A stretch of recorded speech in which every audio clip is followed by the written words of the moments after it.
Testing, testing. Can you guys hear me?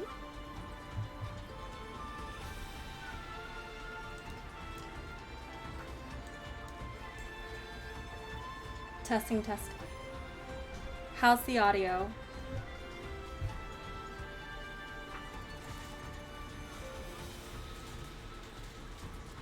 Okay. So, oh, hey, Dad. So we do have, Carpet's cousin in here. Everyone, welcome Dat to our Twitch chat room. I do apologize. We would like to wait for more people to come. Some people are still, you know, getting settled in after work and whatnot. But I am going to put down my Discord right now. So, hold on.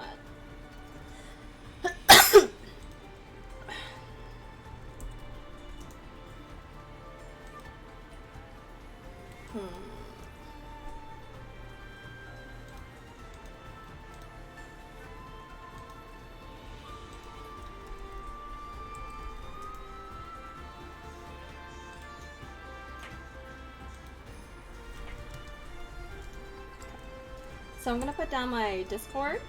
You know, feel free to join. Today we are going to have an open mic for any one of you guys to share your thoughts and feelings. You know, the floor is open. Just do let me know in the chat, and then I can make a winning list and see who's first. Right now, I have Jeff for sure being the first one, and then we'll go from there. But you need to join my Discord channel in order to connect to the voice chat. Cool. So Chie, you're gonna be second, okay? Wow.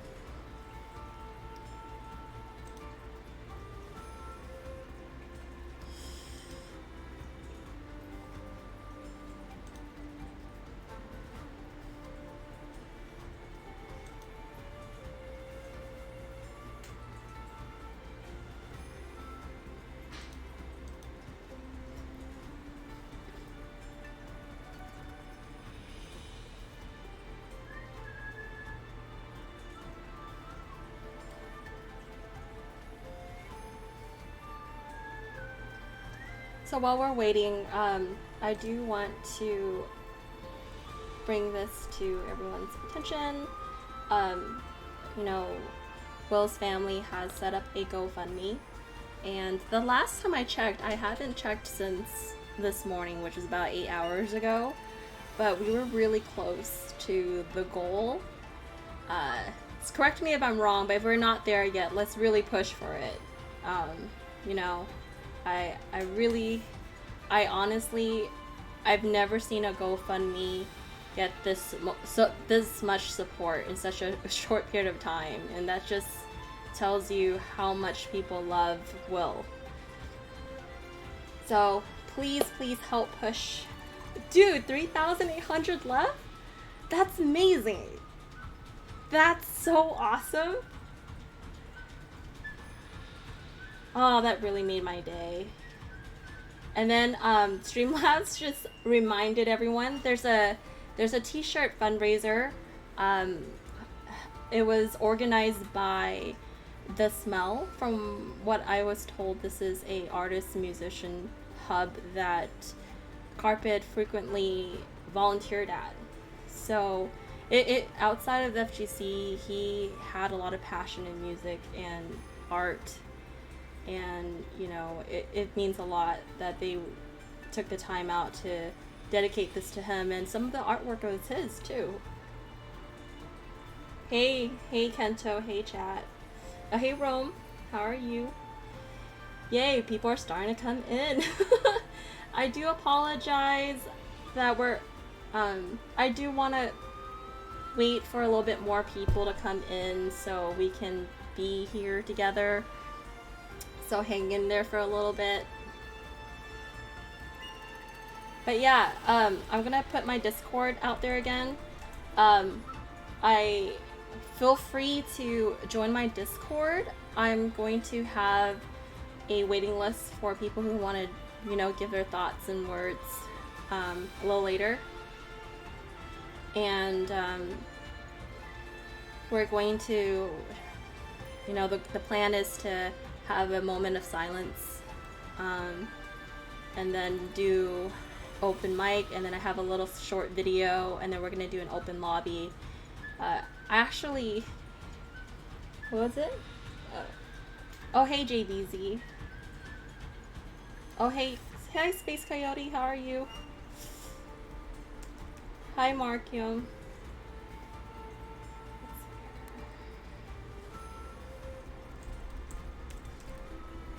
Yo, let's push for this GoFundMe, guys. We're almost there. Aww. Alright, let's see how many people.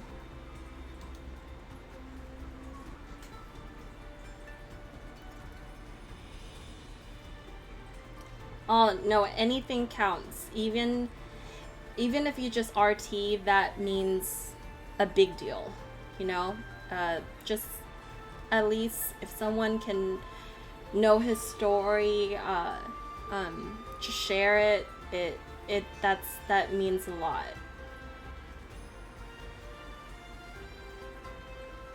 I need to edit something. Did I have a typo somewhere? Okay, the numbers are rising. Yay. Sorry. We got more people coming in. Oh.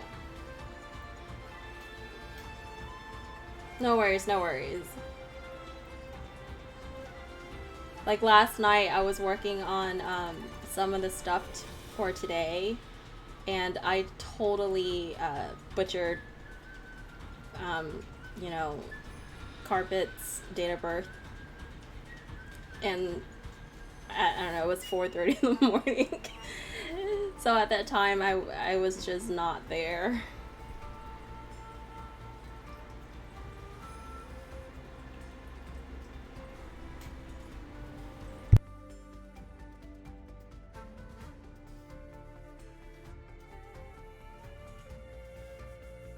Hey guys, I know this is not something I usually ask of people, but if you can help maybe retweet and let everyone know that we're starting soon, so that way we don't leave anyone behind.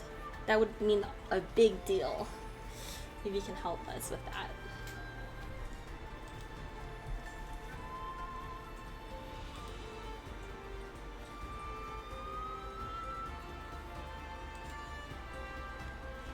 Thanks, GA.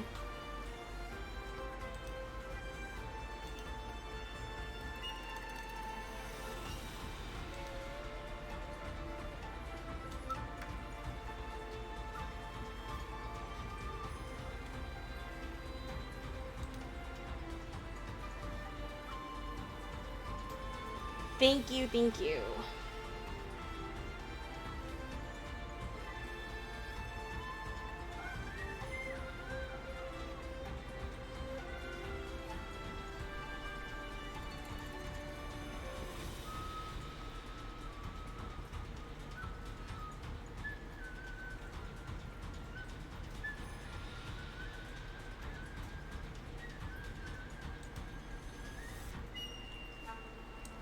Alright, so I think it's safe.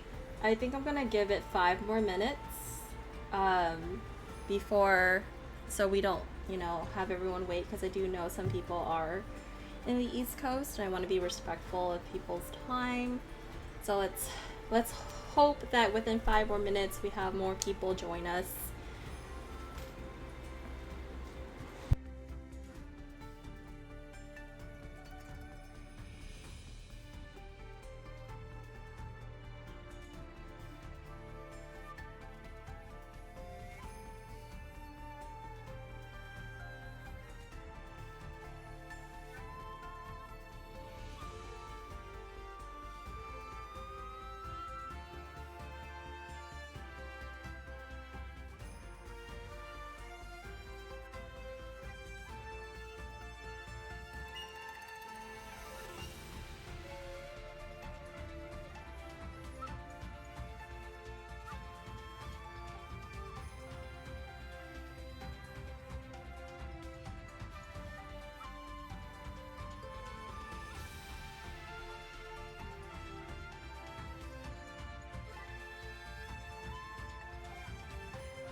Alright, we're gonna start in 2 minutes.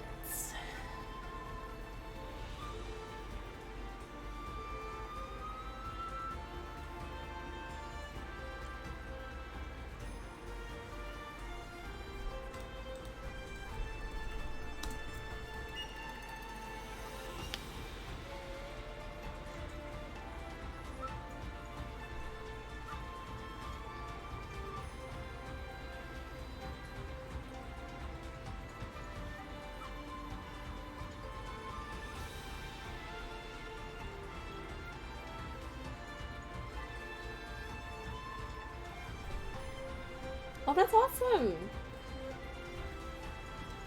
Hey, George, thanks for joining us. I do want to give a quick thank you to my friend, George, which is Waka Sashe. He, volunteered and edited a photo of William for us, and it's just professional work, and I was able to forward it to the family and share it with them. So I do really, really thank you for taking your time to do that. I really, really appreciate it. Thank you. Alright, 1 more minute and we're gonna start. Thank you everyone for being here on time.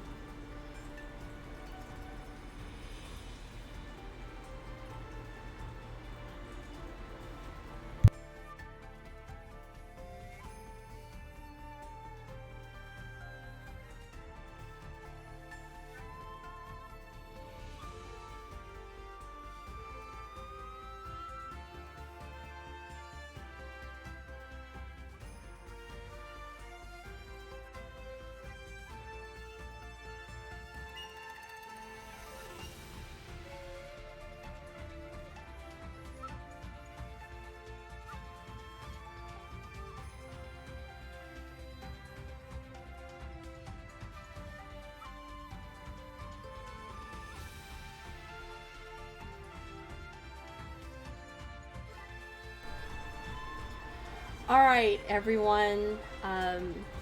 First of all, I want to thank you all for taking the time out of your Wednesday to be here with us.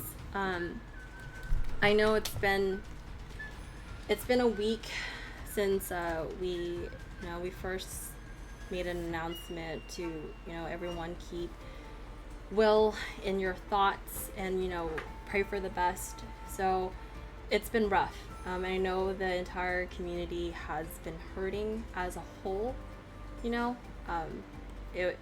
I really do feel that Carpet Will was that one beating heart that really kept us together in unison.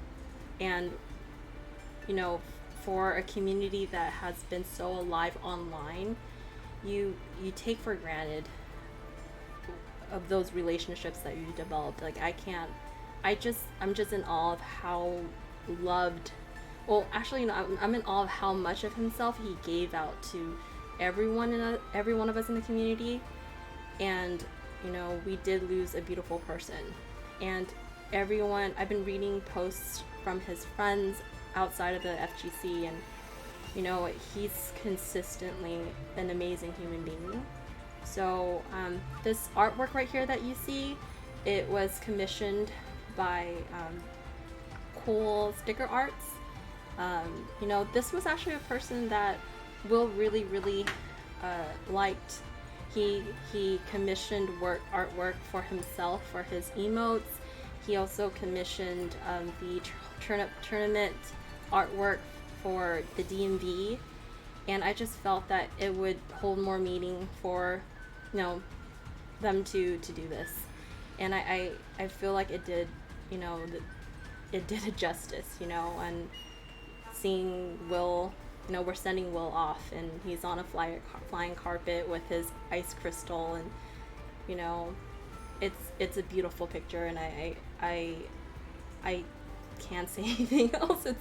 It really, it's hard. I just never saw this day. So, you have anything to say, Andy? Yeah, I just want to thank everybody the past week. It's been kind of hard, but I think having everybody just talking and sharing stories and stuff really helped. But yeah, it's gonna be a hard night too. So with that being said, you know, right now I'm going to switch over to the next screen, and we're all going to give Carpet a moment of silence.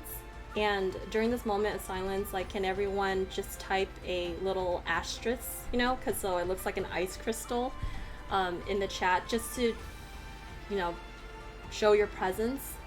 And you know, just think about your personal experience with them, and send warm thoughts to the family.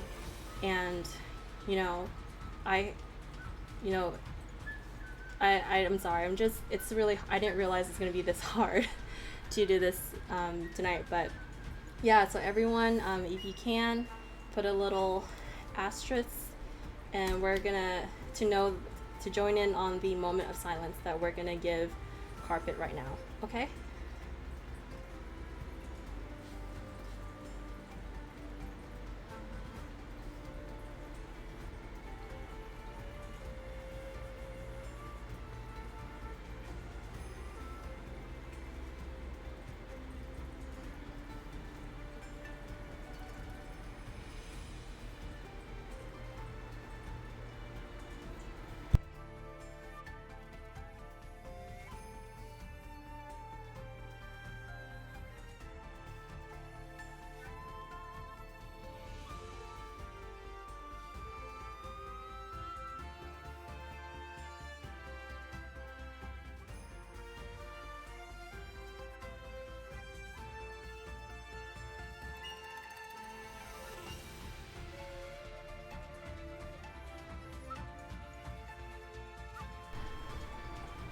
Okay, that is our minute of love and offering to the family of Willliam Lu, Carpet from Aladdin, born September 28, 1983. You know, passed away on July 9th, 2020. You know, our time with Carpet was really short, but he made every moment count with every one of us, and he never took any of our time for granted. So if we can offer, you know, him as many tondoke cheers for the rest of the night, that would be great. Right now, I'm gonna move forward with this little video in memory of Will.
I apologize for the elementary school level of editing, but I think we all can agree that he grew so much as a player from such a short period of time, and he had he was about to peak. He didn't even peak yet, right, Andy? Not yet. He's Yeah. on the way. Yeah. So if any of you missed that video, don't worry, I'm gonna upload it so you can all see it. I do realize that some of the tweets were a little too long for the time frame.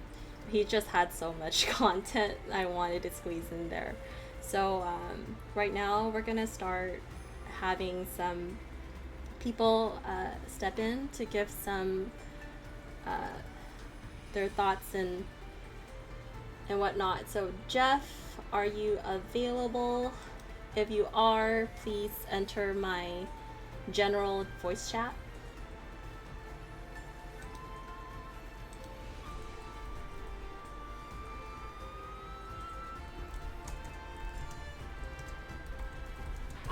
I'll listen through it on my phone.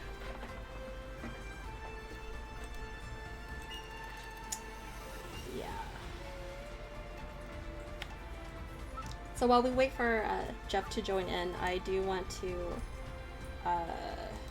put my Discord out there for anyone who wants to join in for open mic.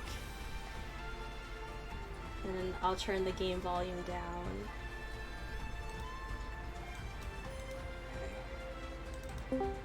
Hello. Hey Angela, how are you? Alright, give me a quick second. Let me turn the game volume down so Yeah. so everyone can hear your beautiful voice. Oh God. Give me a second. Alright. It's yours. All right. Well, I'm going to be pretty brief on this, but you know, Carpet has been one of the most positive, influential people within the Samurai Showdown community, and has actually personally inspired me to continue running events for the community for so long. He was always there, offering to help, just always being there to see what he could do, like on a social media side, or making sure that like people felt welcome. He's always in our Discord talking to people about matchups and being able to just make people feel like they really belong. And I honest to God believe that like he not only, you know, inspired me to continue going on, but also just he made our community feel more like a family. He single-handedly was able to do that. So you know, this loss was actually a lot more tragic to me that I was prepared for, but he has done just absolutely just fantastic things, and I will never forget anything that he's done.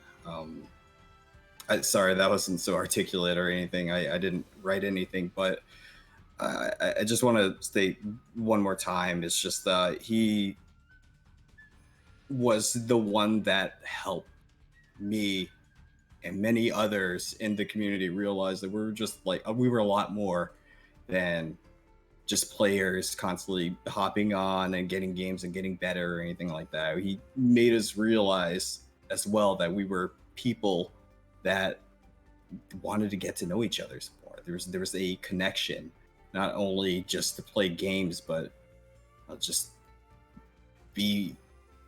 have a connection with one another, be friends, be more than just what was expected of us when we decided, hey, I'm going to buy this game and try it out online, you know. So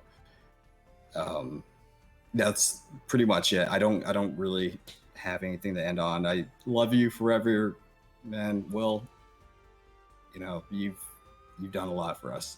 Thank you so much for everything. Thanks for sharing, Jeff. All right, Shinchie, you're next. Please join the general chat whenever you're ready. after this, we'll have Hella Plus join in. I just linked the Discord channel for you to join. Let me know in the chat if you want to be next. But yeah.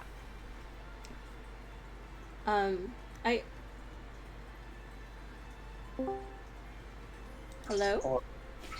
Hello. Hi. Great, let me adjust your volume a little bit. Can you say something? One sec, I'll turn the stream audio off. Alright. Okay. Alright, you're good to go. Alright, I have some stuff written down, sorry if it's really long, but so it's been a rough past few days for all of us.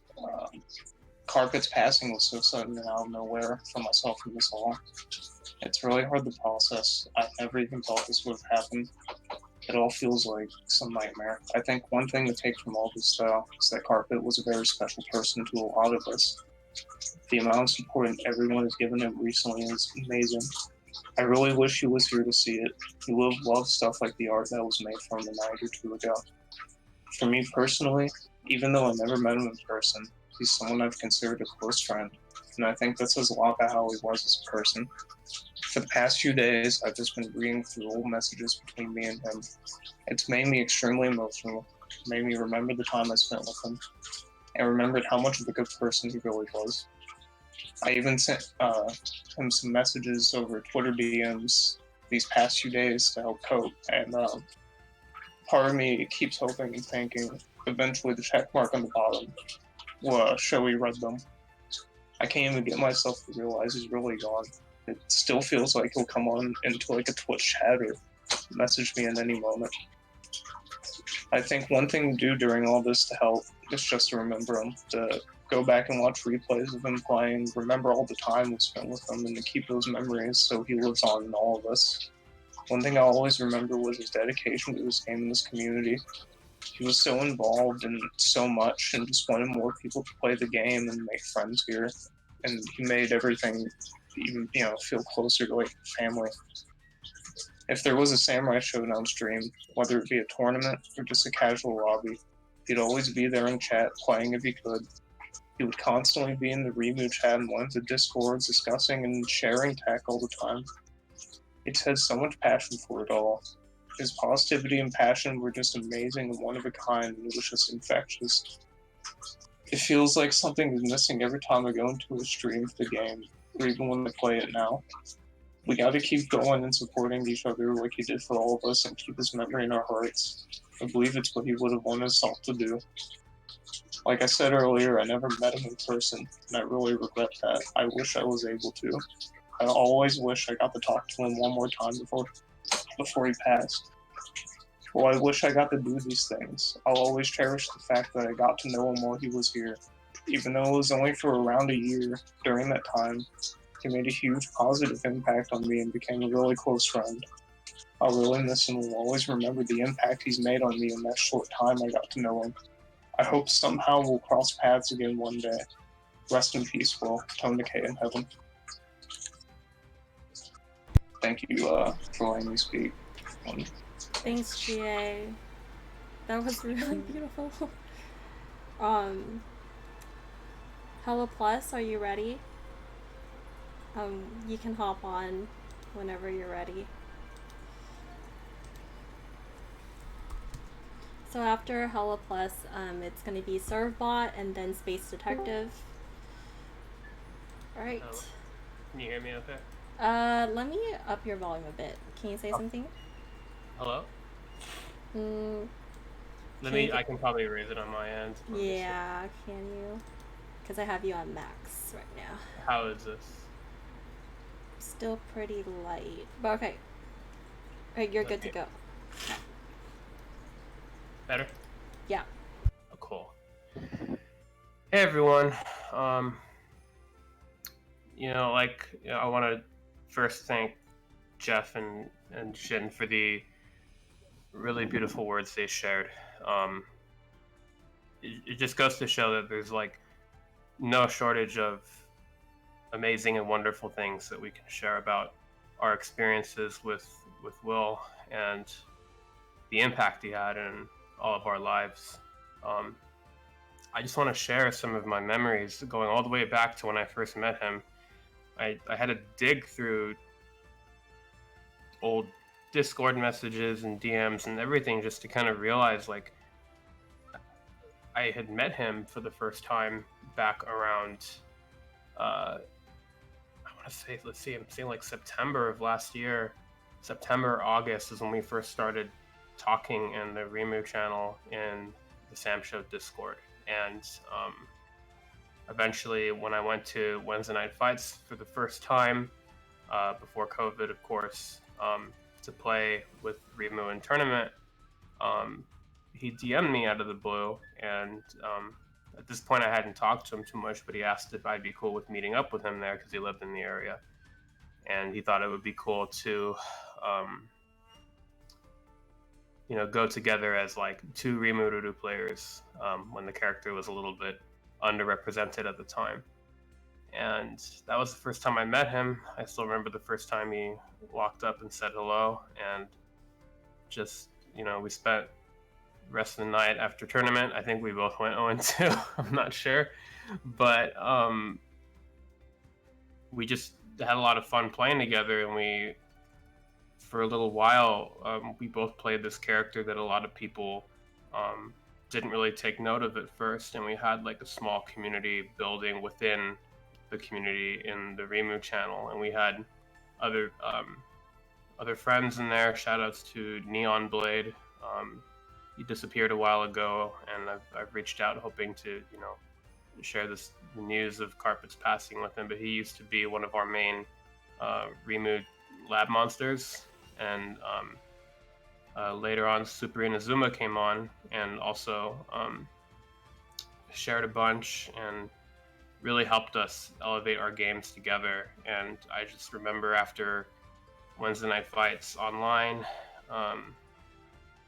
after tournament, whether one of us made top 8 or not, we always spend at least an hour after every tournament just talking, like, as two Remu mains, like, going over matchups, asking each other for matchup knowledge. And he really felt like my partner in this game, like my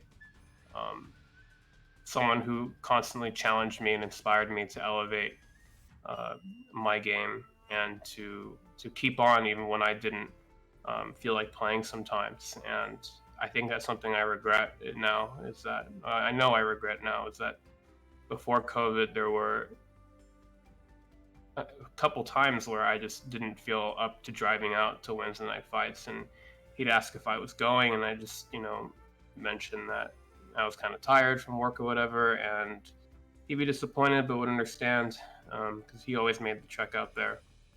And it just, I just wish I could have spent more time with him in person. But like Shin said, like, it's cruel how this happens sometimes without rhyme or reason. And he's made this entire game and this entire community very special to me in a way that I know that myself and I think a lot of us will carry for the rest of our lives. Even though we only met him last year, it truly felt like we knew him much longer than that, because he was always just a very bright, shining light. And this character in this game will always mean something to me now, whereas other games, other experiences kind of come and go. I think I'll always have this as a part of me now, thanks to Will. And like the other said, it's hard to come to terms with. It's like part of it still doesn't make sense to me, but we have to do the best we can, and we have to hold each other up, because I think I tend to hesitate to say this sort of thing, but I know that he would truly want for the community to have each other's backs, to hold each other up, and to continue to be there for one another like he was there for all of us. And that's what I just want to ask everyone to do, is to continue being good to each other and to hold each other up, especially now. Well, I'm really gonna miss you, dude. I'm trying my best to shake off these feelings that, like, it's not fair that this happened, but I know the world doesn't work that way. So I'm going to do my best to just focus on the good times and remember all the joy you brought to our lives. Thank you, Will. And thanks, everyone. Thanks, mate. Now we're going to have Servbot enter the chat. Sorry, I'm not really like eloquent like Super Bullet Will. He's kind of lost for words in between, so don't mind me. But I think Serv is in the voice chat now, right? Hi, Serv.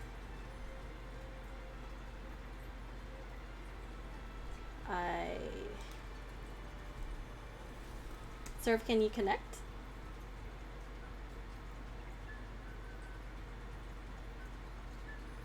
Sorry, we're still trying to get Servbot to connect right now. But yeah, do let me know if you guys want to join in on the mic. And I do notice that there's a lot more people than earlier. So I don't know if you guys are up for it. Should I show the video again? It's only a 5-minute video after these talks are done before we open the lobby. But I do want to get as many in as possible. You know what? Since we can't get... Angela, can you hear me? Yes, I can hear you now. Alright, let me adjust you really quick. Can you say something? Okay. Alright. Alright, mic's yours. Testing. Okay. Alright, thanks. So I don't have anything written down, and I'm not really like in the mental state to say anything super eloquent. So I guess I'm just gonna run by a quick story. So I met Carpet through Wednesday Night Fights. I was actually there the first time Carpet was there with Hella Plus. I didn't know who these two guys were. I just knew that I showed up to Wednesday Night Fights, and they were two Rimu players playing casuals and going hard at each other. And you know, at the time, Rimu was very underrepresented, and you know, my first thought was, holy crap, not only did we get Rimu players that are new to Wednesday Night Fight, we got 2 of them. And you know, that night I played Carpet, and I think it was a 2-1, and you know, I barely beat him because I wasn't even sure what was going on. But after we played, I talked to him, and you know, immediately asked if he was, you know, part of the, you know, Samsho Discord, or you know, the SoCal Samsho Discord, or the Samsho Discord, and that they should add me, and that, you know, we should play online sometimes.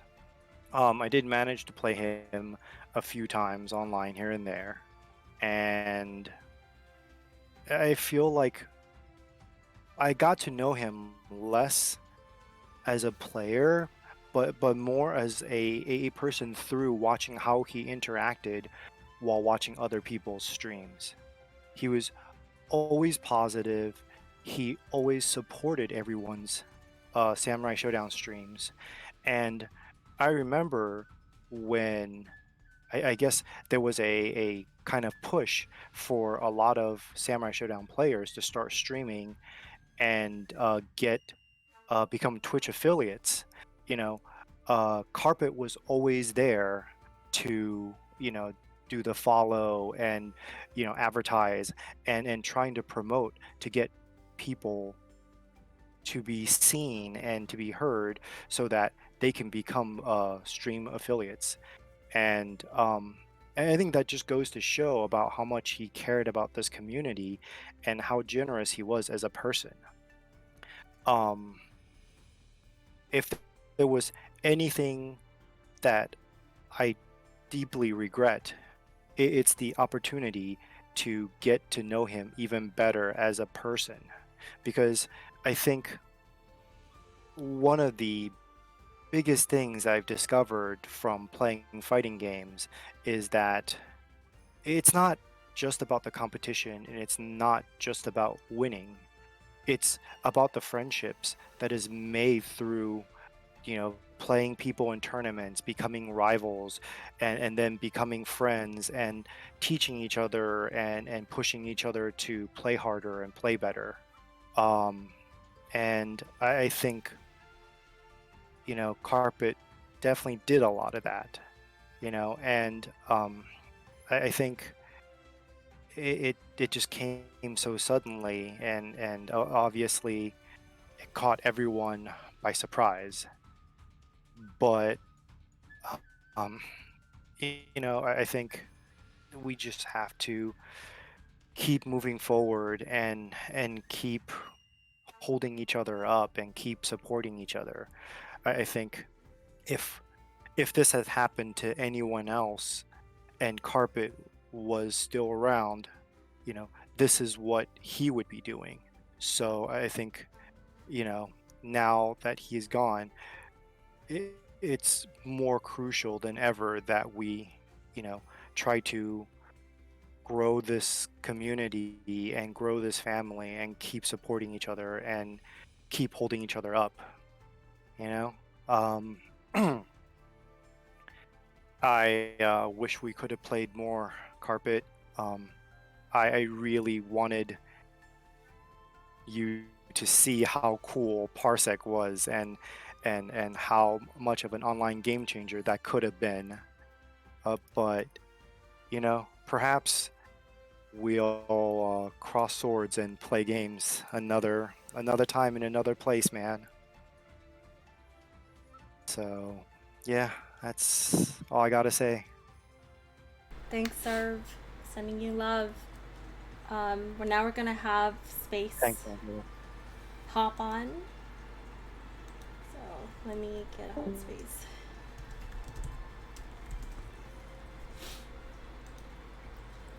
Do let me know if you guys need a little break from the talking. I can put the video up. I just want to help get the East Coast players in. Hey, Space. Hello, can you hear me? Yes. All right, you're good to Okay. go. So yeah, I think I I can start it off with a story, a quick story, because I more so knew Carpet based on, I'd say, observation, and he seemed like a very observant person himself, which I think lended to how generous and genuine he was as a person. So I remember one of the main things that stuck out about Carpet was when we would be at WNF. I know he waited a couple of weeks to actually say this to me through Twitter because he didn't want to bother me while I was playing casuals with other players. But he reached out through Twitter and he kind of just congratulated me and told me that he liked, some of the, just the work or the play that I was doing. But it wasn't really about that I took from that. It was just basically the fact that you have to be a pretty thoughtful person to, I guess, wait 2 weeks just to tell somebody something that's been on your mind for, that long. That's pretty small, but to him, it was such a big thing. And I think that snowballed into other things that he just did personally in his daily life, like how other people have already spoke about. He was in everybody's stream, supporting any and everything that's Samsho related. And I'm pretty sure he did a lot of other things outside of the Samsho community and the gaming community to support other people or other things that he was just interested in. So those are kind of the main things that I knew Carpet for, was just being very supportive, genuine, thoughtful, and always there, by your side if you ever needed a friend. And one of my last memories was Hyperdrive, and just having a conversation with him, Goro, JBZ, Serve, a couple of players there, and he was just always just happy to be around people. He always brought a positive vibe, and he was just always a very thoughtful and supportive person.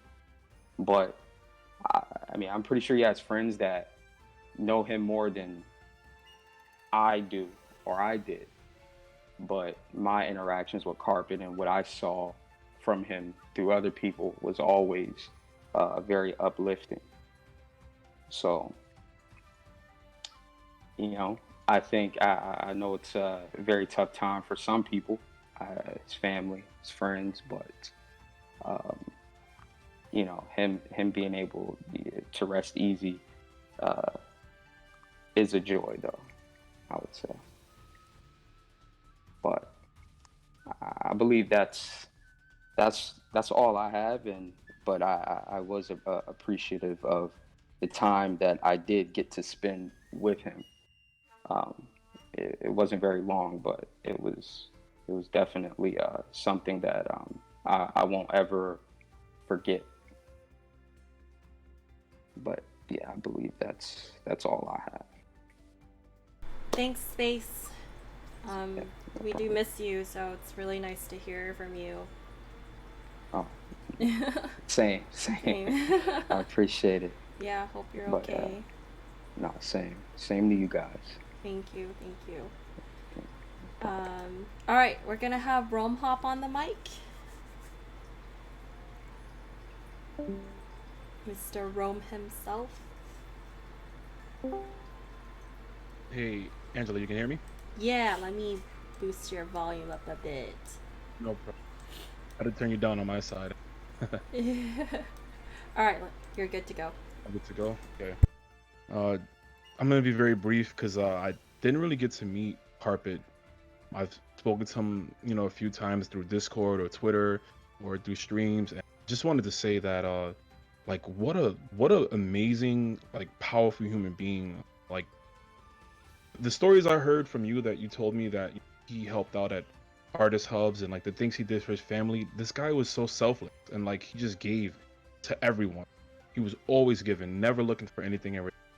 And not only does that make that's great for our community, but that's great for just humanity as a whole. He's someone that I myself strive to be, always giving to help others out, to help others grow, without within the scene or not and out of the scene. But I'm sorry I don't have anything written, but it's just, man, this one really hurts. It really hurts. We lost a great one. Someone that, even in the game, he was always very talented player. I know he was hard on himself sometimes, but he was talented, and everyone got hyped when they watched him. And just to see the things he could do in the short clip video that you showed us, even I was like, oh my god, this guy is his play is amazing. The stuff he did with Rimu, man, just always just a lab monster, constantly grinding the game, constantly playing the game, always looking for game.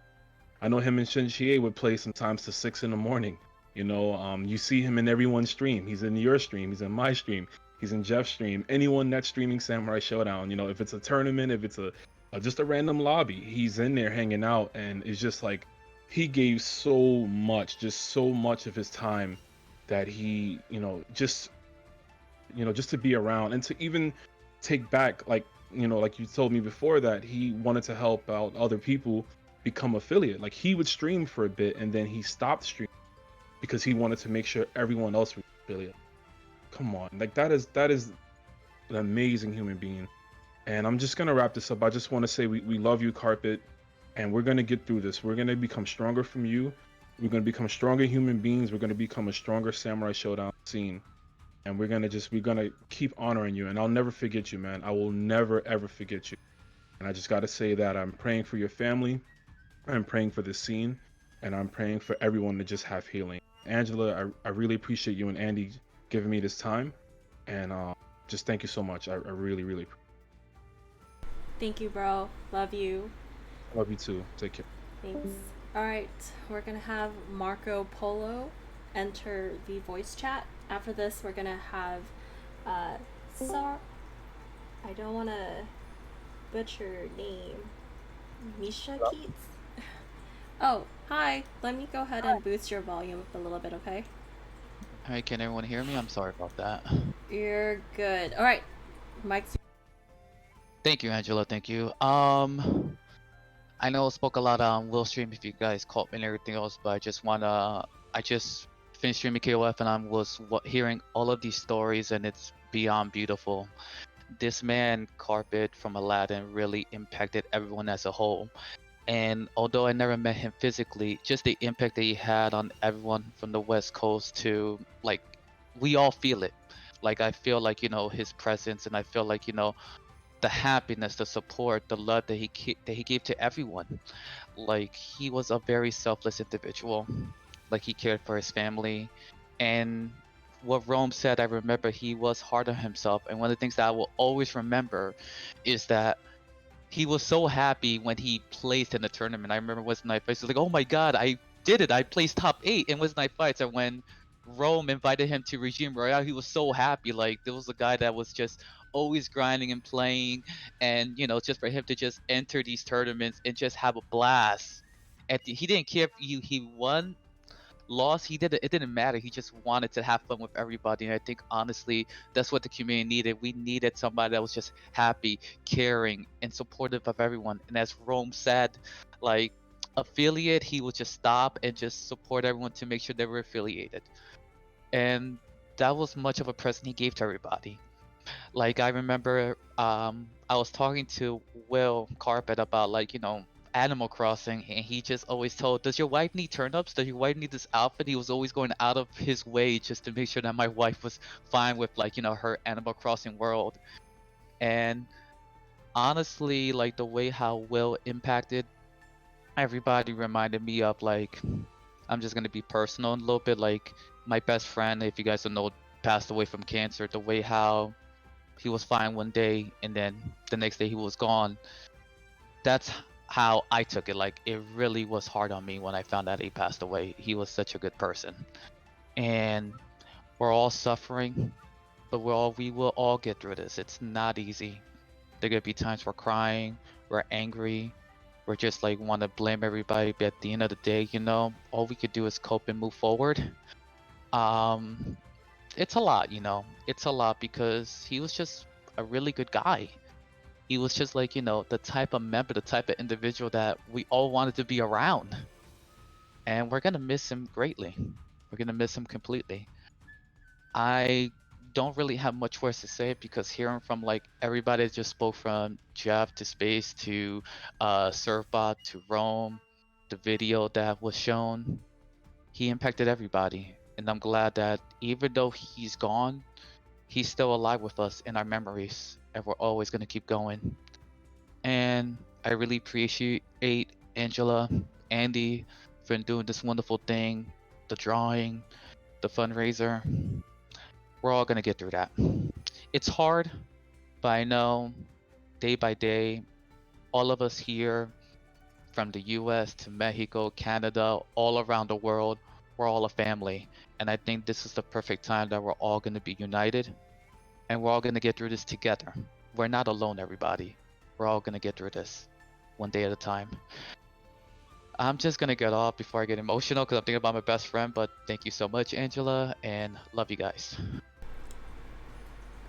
Thanks for coming on the mic, and prayers to you and your best friend too, Marco. I know it's around that time, so yes. I feel for you, and we'll get through this. Thank you so much. No problem. Love you, Angela. Love you, everybody. Take care. Take care. Mhm. Now we're gonna have is it Misha Keats? When you get on the mic, please do correct me. I want to make sure I pronounce your name correctly. Yep, Misha. Joy. Oh, you're on. Hi. Hi. Yeah, just Misha is fine. Oh, Misha. Okay, let me up your volume a little bit. Okay. And you're good to go. Okay. Great. So I knew Will because the first time that Hello Plus or Nathan ever went, or not the first time I ever went, he had taken me. Nathan took me, and I happened. It wasn't like the first time we went, but one of those nights Will was there, a few of them, and you know, I rarely ever got to go to any fighting game events because I had just moved here from New York and I'd always lived a little far away. I didn't really have anybody to go with. Like, it was always, a little outside of the scope of, what I could do with working and all that. And when I moved to LA,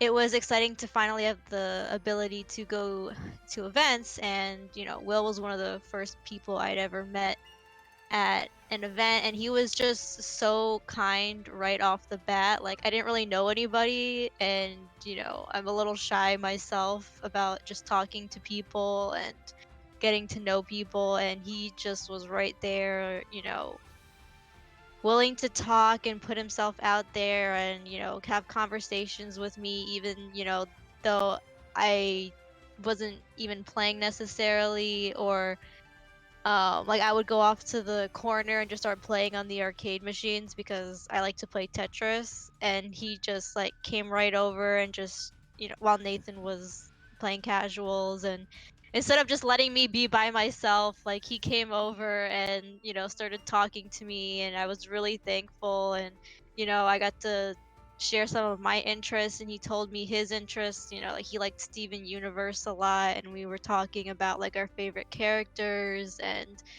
um just various anime that we would like. And sometimes I told him like Naruto is my favorite all-time show ever, and he would talk about Naruto with me, and I was so happy to have somebody to talk about it with me. And whenever on Twitter he would see art that that he knew I would like, he would always share it with me, or he would ask me questions like, "Oh, is Boruto good?" Like things like that, and I would tell him my opinion, and he would, you know, he was always just so open to talking about things on like any topic. And I really always appreciated that, and I have great memory of playing Animal Crossing with him, and we would he would either come to my town or I would go to his, and we wouldn't even do anything. We would just start talking we would just start sending each other messages about how our days were going and stuff. And he was just such a positive and kind person, and always willing to talk about anything that the other person liked. And of course, I do love Samsho and all that, but he wasn't just a person with a one-track mind either. Like, he had so many interests and hobbies, and he just he was always so happy to share and the things that you loved as well. Like, he was always somebody who was just as happy to hear about the things he loved and the things that other people loved. And I just really appreciated that, and I just considered him such a like a great friend and somebody who really, like, I'm always so envious of people that are just able to put themselves out there and um strike up conversations, and he really makes me want to be better in that regard. And I just, he was just a wonderful person, and moving forward, definitely never forget him. And I want to carry on, his memory. And I'm still sad that I'm not sure if he ever got Marshall in Animal Crossing, and I know he did. Maybe. I just remember how much he loved Marshall. Oh, he did? Oh, I'm so happy. I wasn't sure. I just know that he loved Marshall so much, and he actually even like commissioned me to draw him a little Marshall picture because I think I was like, I think I was asked, I don't remember exactly the specifics, but he asked me to draw him like a human version of Marshall, and I was just so happy to do that for him. And I'll never whenever I look at Marshall, I'll always think of him. So, you know, and of course, there's a lot of things that when I look at them, I'll think of him. But I'm just, you know, I'm gonna miss him, and I really, really am appreciative of his friendship. Yeah. Thank you, Misha. We're gonna take a really quick break and show the video again because a lot of people weren't able to see it, and then after that, we're gonna have Clorox himself be on the mic, and then I think Andy has a couple words to say, and you know, the floor is still open for everyone else after that. Okay, so we're gonna. Sorry if you watched it already. This is for people who haven't seen it. All right. Let me reset it.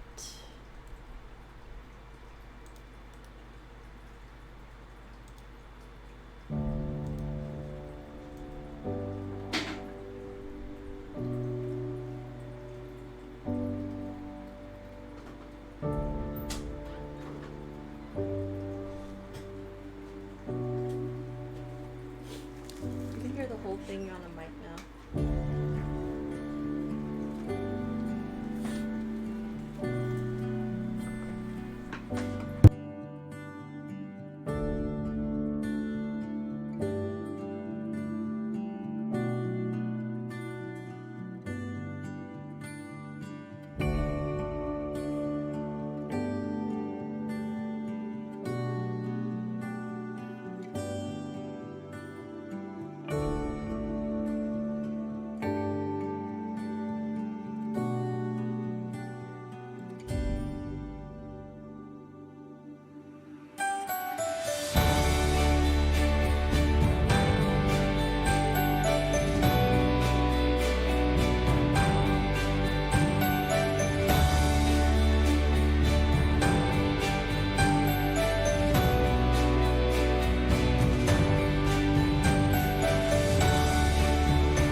thank you for being patient and watching that again.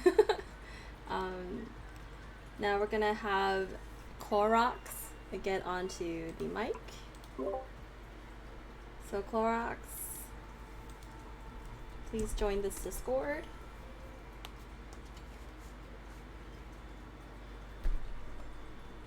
I just want to thank everyone for stepping in and giving a speech.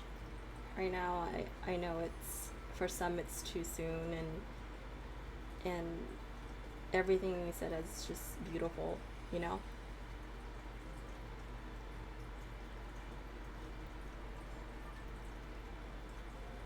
You know, like Rome, I was trying to find an animated candle for his moment of silence, but I couldn't find anything like that to put on stream.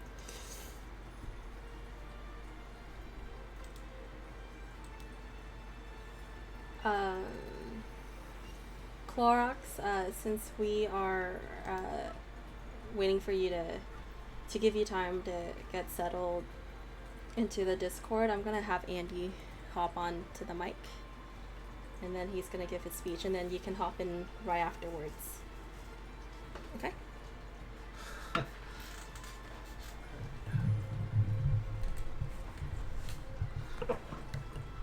Alright. Hey guys. I've been like ugly crying for the past hour. Listening to everyone talk. But yeah. This is pretty hard. So so with the Wednesday night fights, I forgot which Wednesday night fights. I wanna say like the third or fourth one was when I met Carpet. He was with Hella Plus, and then there was these two Remu players out of nowhere. Like, I've heard about him online, but I didn't really get to see him play. And the first time, I guess me and the guys were sitting down watching them playing, it was pretty mesmerizing, because we kind of overlooked this character, and these two guys are just like showing us things we've never seen before. We didn't even know the game could be played like this. But like the story said, they both went 0-2 or whatever, right? But trust me, it was a really close 0-2 in all their matches. But after that, I think I spoke with Carpet a lot, on and offline. Like, I got to know him, I got to know what he liked, I got to know the Remu scene. They have like a really strong community of players. Carpet, no matter what group he was part of, whether it be Third Strike or Street Fighter or Samurai Showdown, he seems to be the linchpin in every community that he's part of, where he does things that aren't asked of him, but he'll take it upon himself to do it for the greater good. Like, he doesn't care which region you play from, who you play for, what team you play for, what you look like. He was down to support you no matter what. And he's probably the most selfless guy in this scene. And with his passing, it hit me pretty hard when I heard it. I haven't felt this way in a long time about anybody, but it was so sad seeing him go, because me having to redo this video with all his highlights and everything, like I'm not gonna lie, a lot of it was watching him get his ass kicked. Like, I was watching Carpet get his ass kicked over and over and over. But as you're watching and you're editing and you're seeing all this, you're seeing a guy grow and change and get better. And over time you start seeing him dish out the ass whooping. Like, he took all the lumps and he started dishing it out. For like, even after COVID happened, it started clicking. His character got buff. He started handing out ass whoopings, and then his life gets cut short. So it was tough for me to watch somebody grow so much and then just disappear.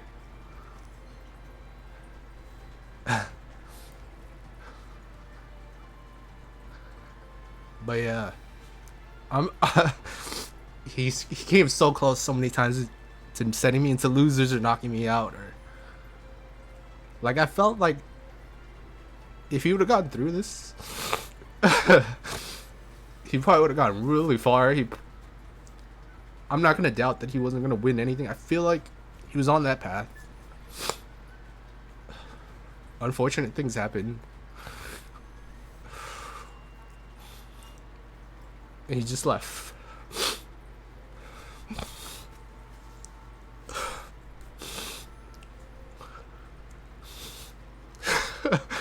Oh fuck, dude! I'm like ugly crying again, shit. But man, we're all gonna miss him. I'm gonna have a hard time turning on the game and playing, but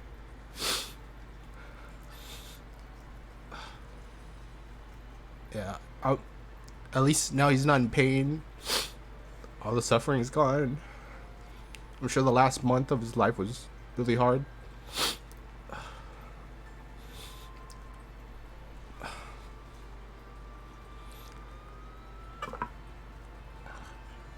But I think we could honor his memory and his legacy by just everybody just trying to be more like him. Be more supportive, be more positive. Even when things get hard. I don't want to see him be like an optimist or whatever. He's not an optimist, he's a realist. But he sees the good out of everything. Even when there's nothing good. Even when your net play is trash, your net code is trash. Oh, you see your scene dwindling, like he's like that little light. And we wanted to do this parsec thing with this whole netcode thing, so we get players like him involved. Get them to play, enjoy what they play. He would have loved to play on parsec. He would have loved all that stuff. But yeah, we're all gonna miss the guy. I'm just glad I got to see him in person. We got to meet. We got to talk. I got to pick his brain. But yeah, the highlight videos when I was picking up all the highlights, and you can see how much of a genius he was. Like all the things that he thought of, all the cross ups, all the little gimmicky moves, the setups he has. Like this guy was so close, so close to getting to the top.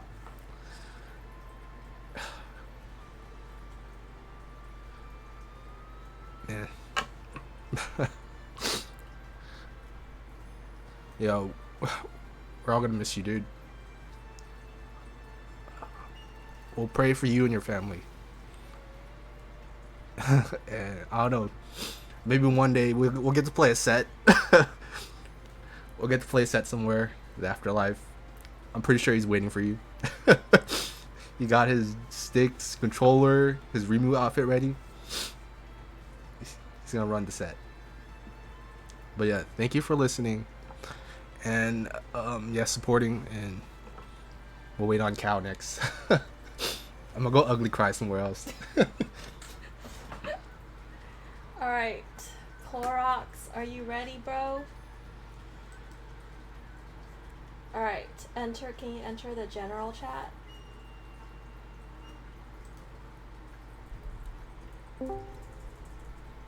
Hey, Clorox. I can't hear you. Can you try adjusting your mic? Hi. How are you guys? Okay, well, what I want to say, thank you all of you to be here for me this year. It's really, really hard for me. You guys are like a family for me. When I see the tweet that he passed away, hit me really, really hard, because we are a small group, but we are a family.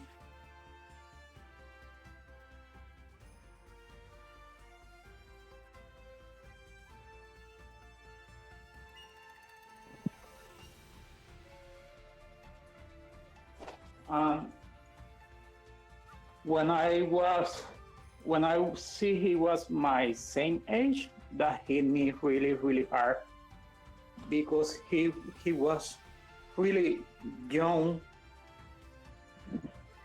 and we have to learn from people like him because he learned, he grew up like a player, like a person, and when I see pictures, I see a really, really kind person.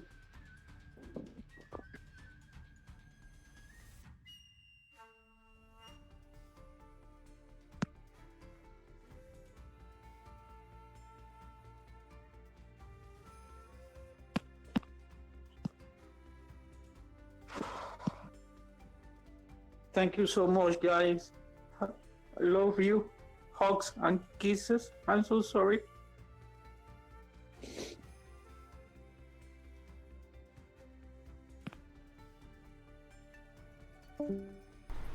Thanks, Cal. Love you. Um, does anyone else want to join the mic? I'm gonna put this Discord right here. Just so to give people some time, if anyone wants to hop on after this, but I'm gonna make it really, I don't have anything eloquent or well written to say. To be honest, I pulled like an all-nighter, my third all-nighter last night, and I read every single tweet and comment Carpet wrote. And gosh, like, we're so undeserving sometimes, you know? That guy really, really loved us. And I just want to share something a little personal, because I don't want to share the same thing I shared on Bullet Will's in the DMV channel. But when I found out that when he told me he was going to be admitted into the hospital, and you know, when he, after 2 weeks of talking, when he stopped responding, Nate and I, we kept sending him messages every day. And you know, it sucked because I really, really wanted that message. Like, I checked every day to see if he ever responded. I told him that we miss him.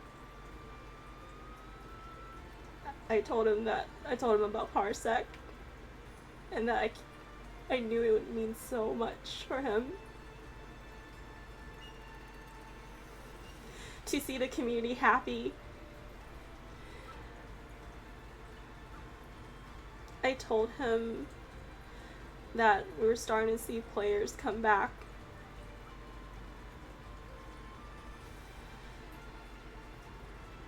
And I told him that we're gonna get through this. He's going to make it back.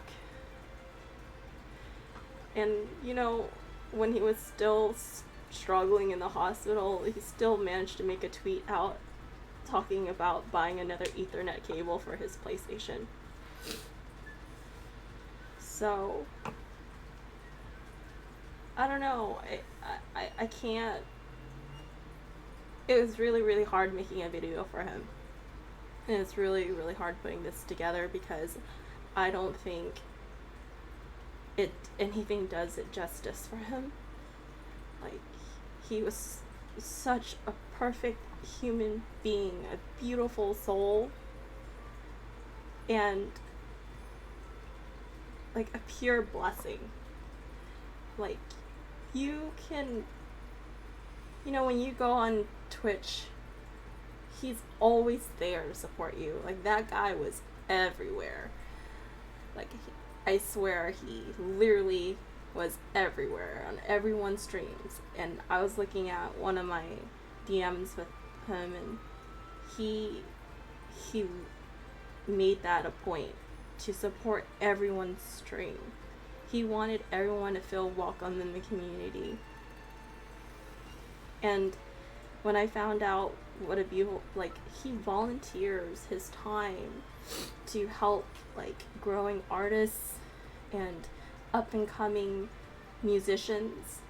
I saw this really beautiful post where bands would, you know, not have anybody come and watch them, and he would always be there to support them. You know? Gosh, like, what an amazing guy. Carpet, I miss you so much. And I'm still trying to wrap my head around this. But, you know, my heart goes to you and your family, your parents, your siblings, your cousins, your nieces and nephews. We love you so much. Like, you're always gonna be there. So, I hope you're not in pain anymore. I hope you're happy. And I really wish I got to go on your island. Like, we had plans, like, Nate and I were talking about throwing an Animal Crossing welcome back party for you. Like, I couldn't wait for you to come back and try Parsec. And you know, the thing that really kills me is before he went to the hospital, like, he was worried what people would think of him. It's like, are you serious? Like, you should be worried about yourself right now. You know, like, in his hardest times, he's always thinking about other people. So, I want to thank Carpet's family. Thank you for blessing us with such a beautiful human being and allowing us to cross paths with him. And it's gonna leave a mark in every single one of us, and we're never gonna be the same. But we're gonna hold the fort, and we're gonna move forward, and we're gonna be strong, because you're gonna be carrying that light within us. And I love you, bro. You know, I'm gonna try to love the community as much as you did. And rest in peace.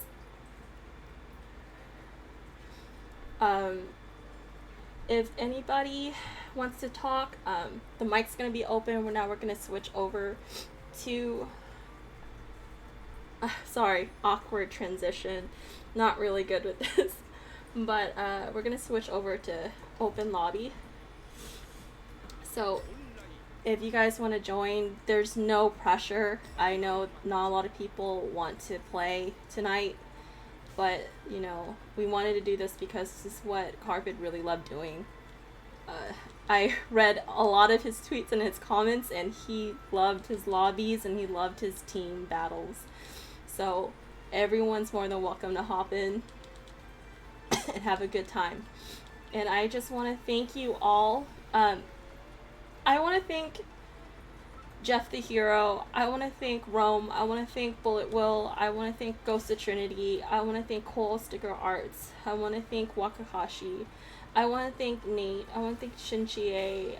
I want to thank every one of you that helped contribute to this. Like, everyone was really supportive. Like, thank you for helping me with the graphics, for letting me use your videos. Like this is a community effort, and you know, this is going to be one of the many send-offs that we're going to have for Carpet.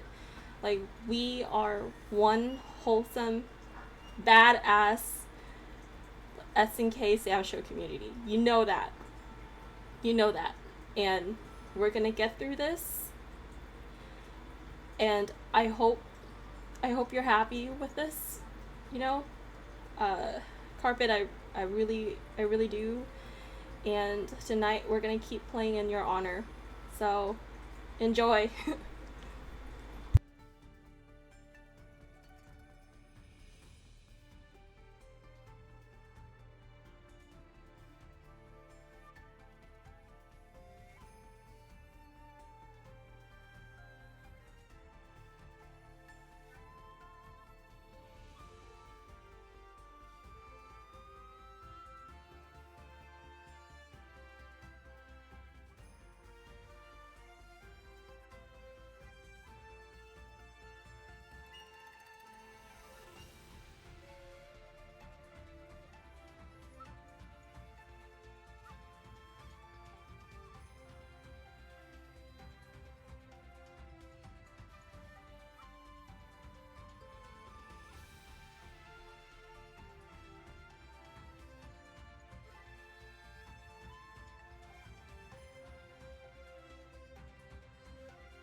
いざ尋常に1本目勝負。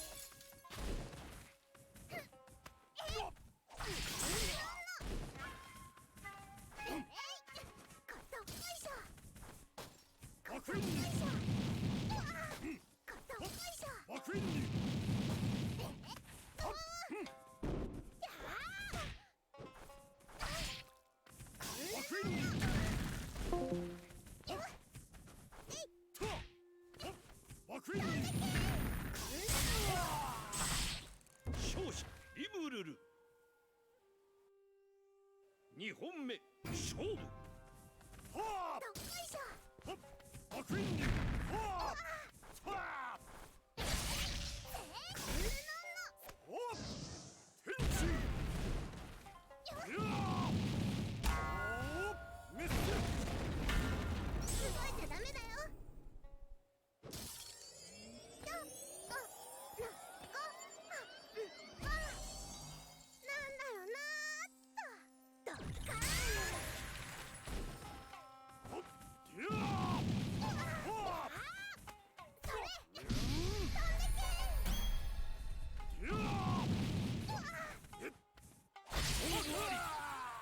勝者リムルル。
いざ尋常に1本目勝負。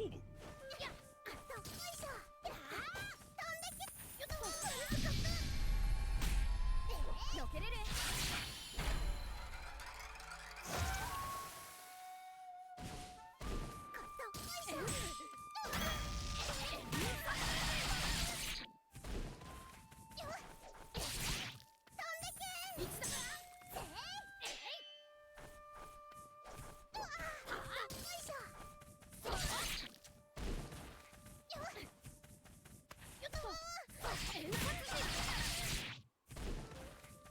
よけれる。そこ。切り込め。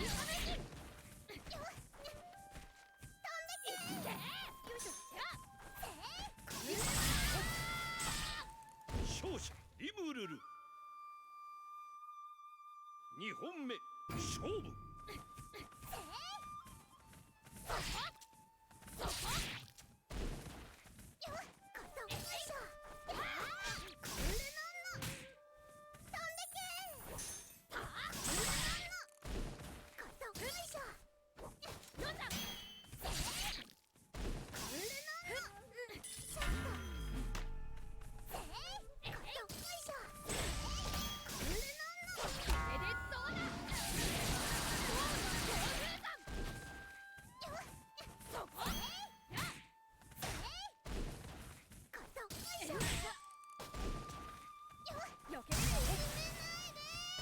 勝者久め静まる。最終戦勝負。よけれる。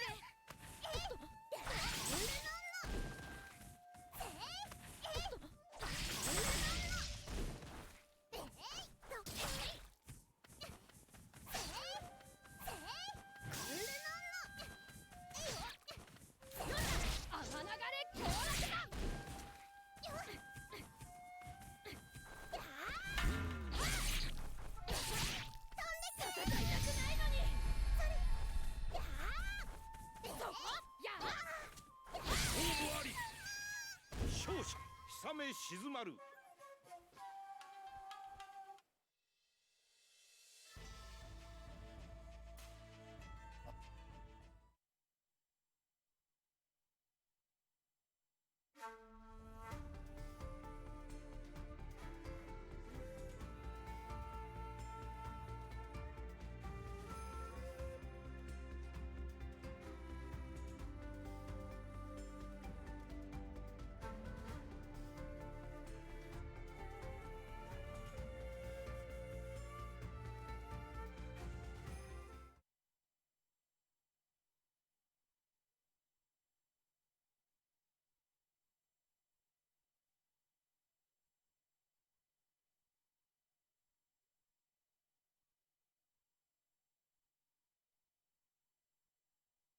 我が神にさ、いざ尋常に一本目勝負。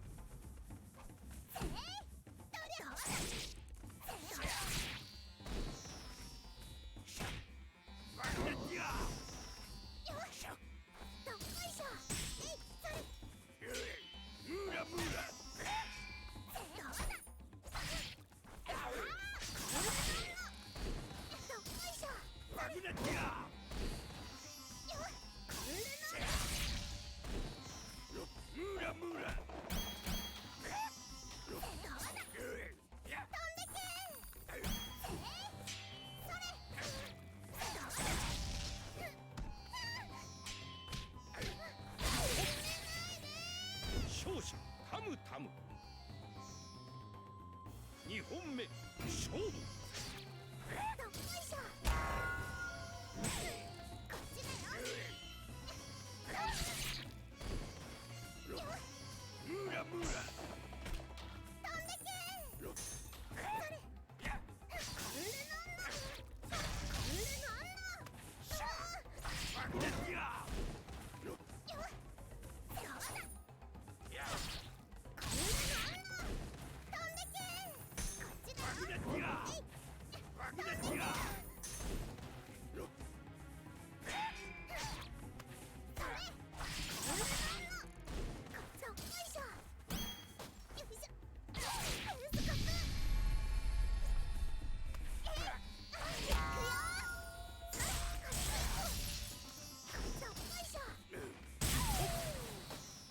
勝者リムルル。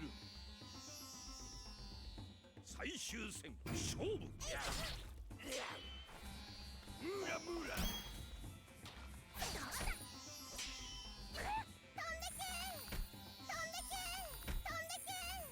ラムラムラムラ。ムラムラ。ムラムラ。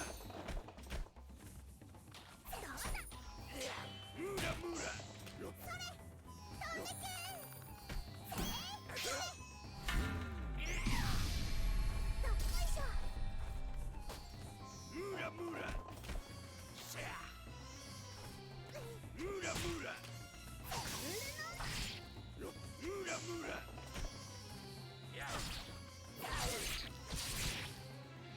ムラムラ。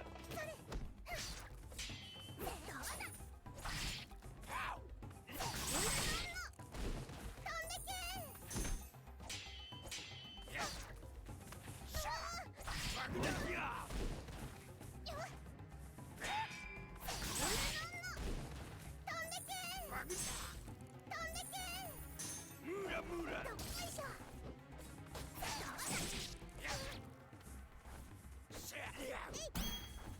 勝負あり。勝者タムタム。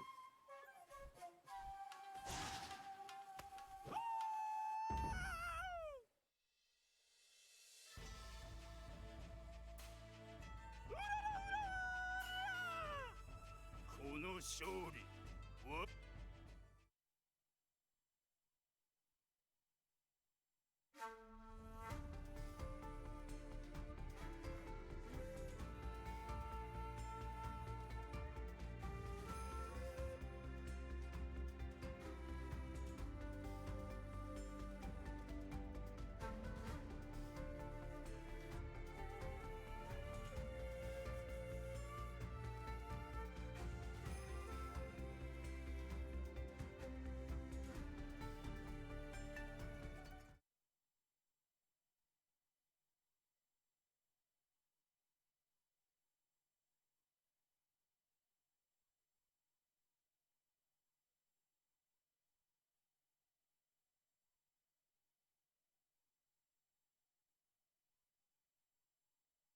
隠れててちゃんといざ尋常に1本目勝負。いやさせない飛んでけよ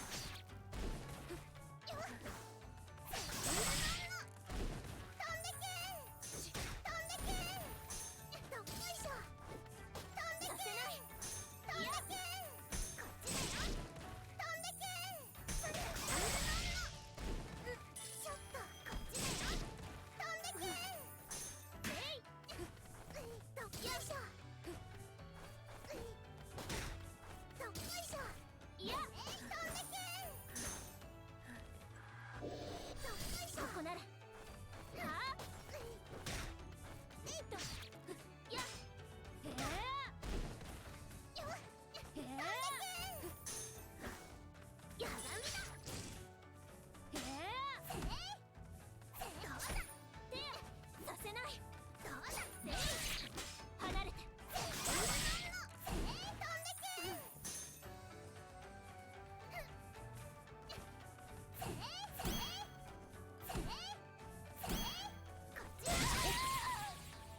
勝者リムルル。2本目勝負。やよいしょ手や飛んでけやはあへえや手やよっくよそれあっち行こう飛んでけそれどうだへえへえ風間よっ甘いよいしょこっち飛んでけそれよいしょ勝者マジキナミナ。最終戦勝負。いやさせない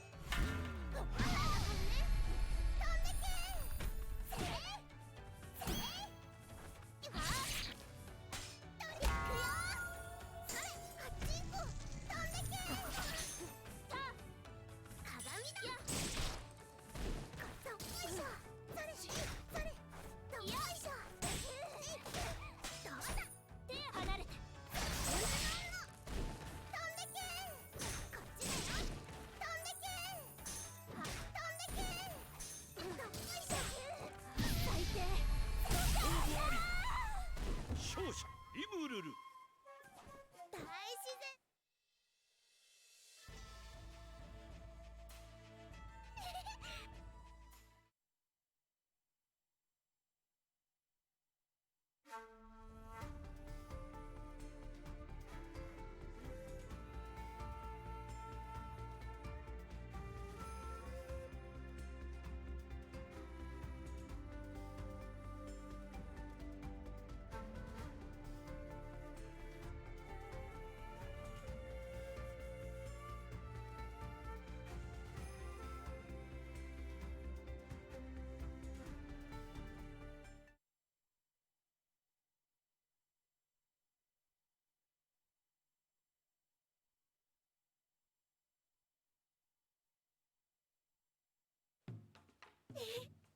いざ尋常に1本目勝負。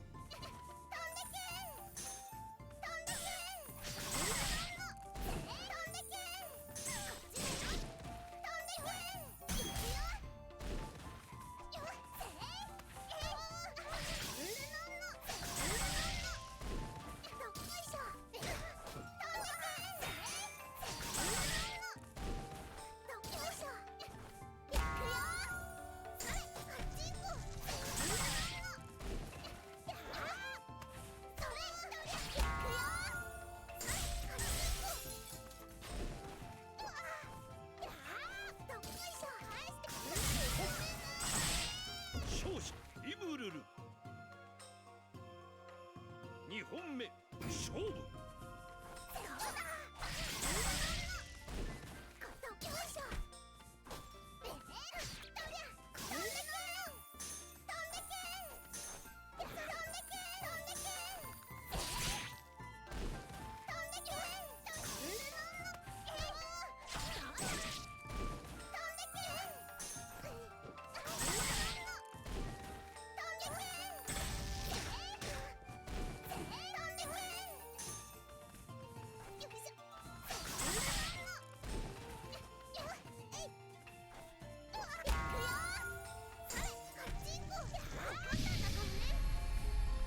イムルル。や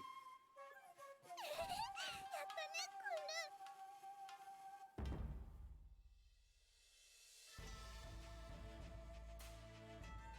だカチンコになって風邪ひいちゃえ。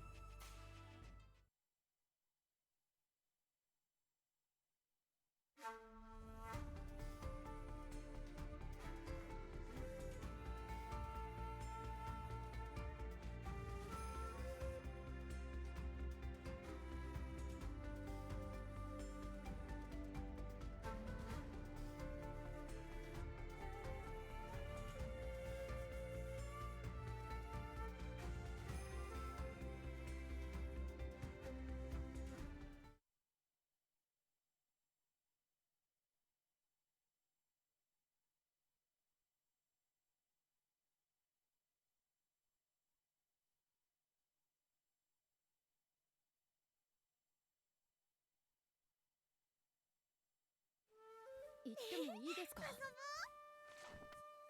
いざ尋常に一本目勝負。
勝者イムルル。2本目勝負。霧雨陣。よっと円滑陣。よけれれ。よけれれ。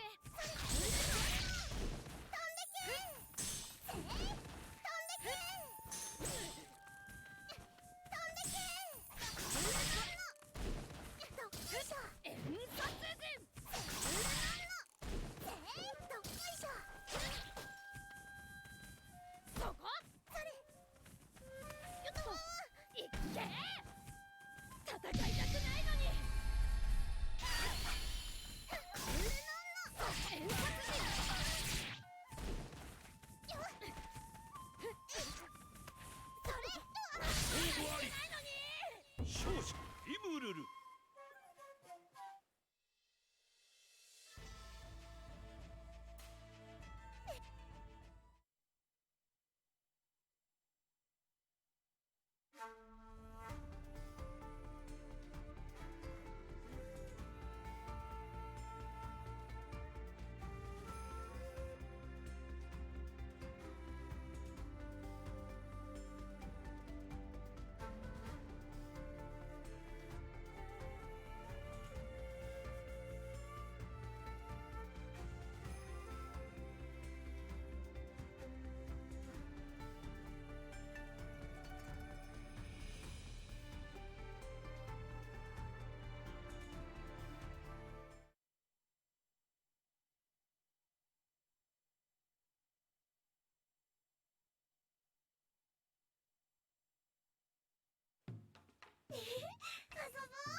いざ尋常に1本目勝負。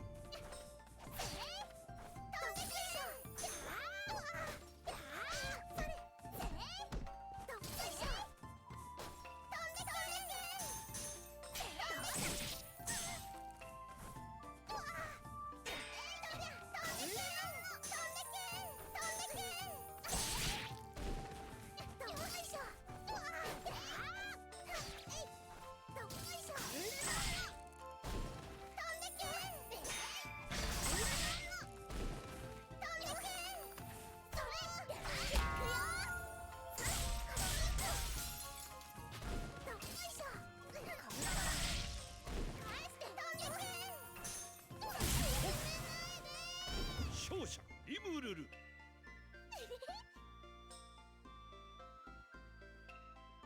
2本目勝負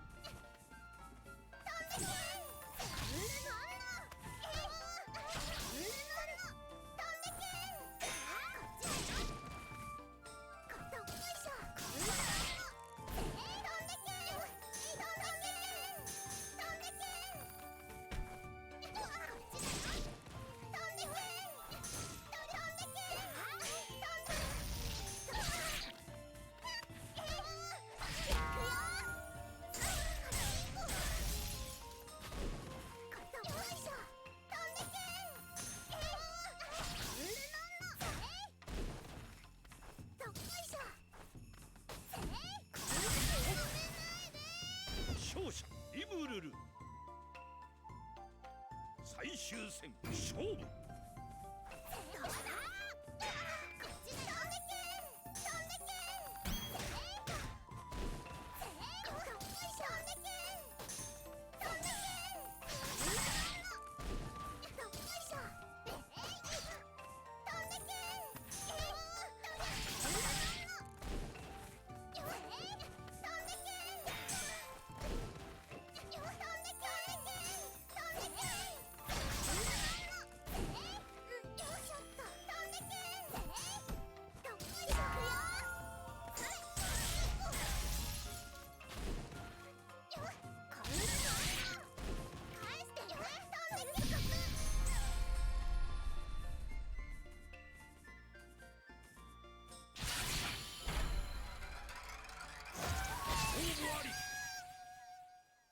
勝者リムルルゲーム来の神々をかっこい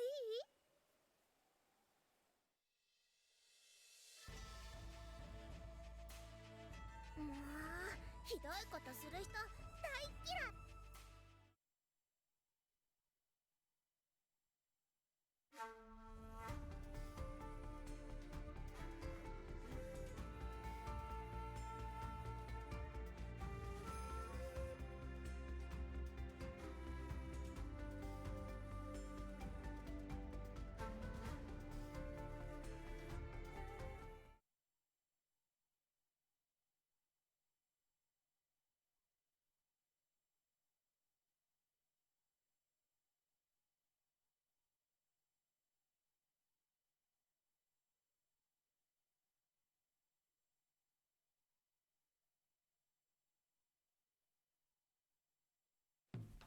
いい喧嘩にいざ尋常に1本目勝負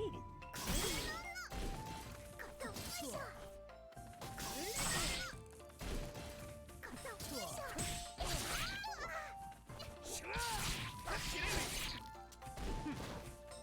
あれボタンしらて上だぜあれボタン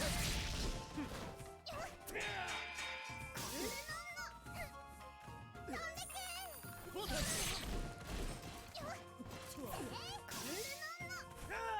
あれ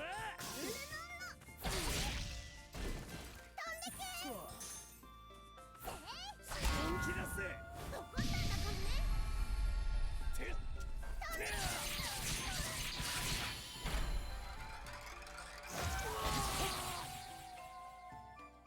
勝者リムルル2本目勝負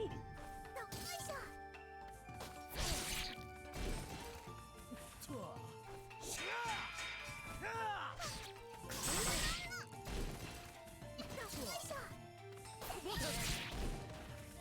ボタン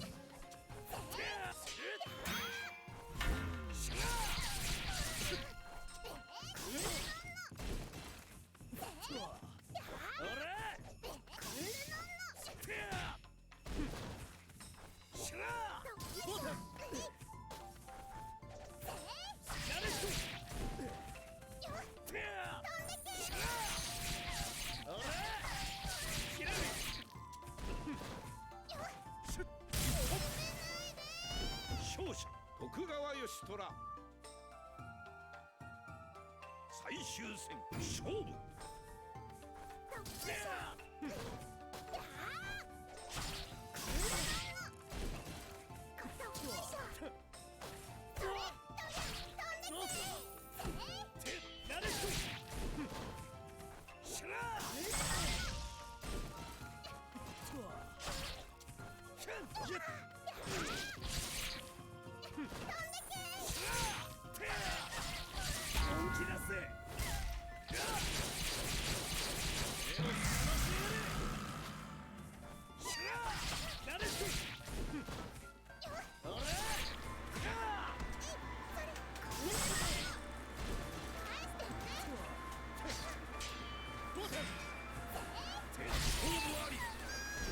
勝者徳川義虎悪くねえ勝負だったぜじゃあな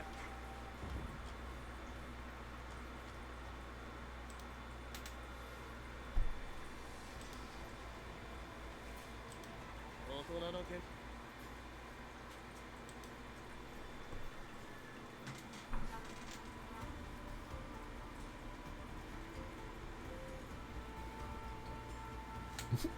Goro got a new avatar?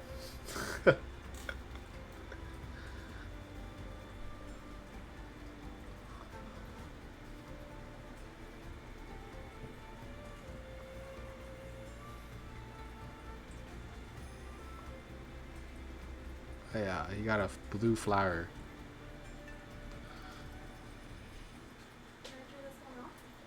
Yeah, you can turn it off whenever you use it. Yeah, you can turn it off.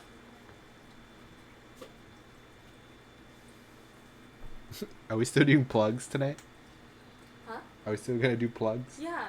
If anyone during the night they just want to share a thought. No, I bet the Oh no. no plugs tonight, right? No plugs. Alright. Tonight's all about carpet. I'm gonna open the window, it's not hot. Yeah, if anyone wants to hop in the mic, Music venue.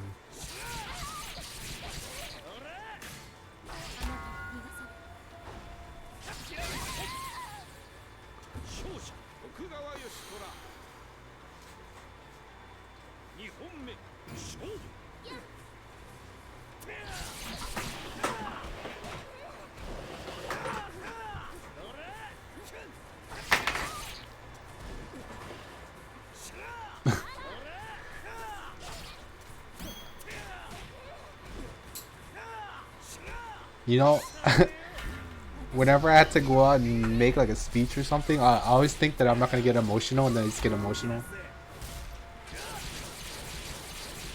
I don't know why I'm like that.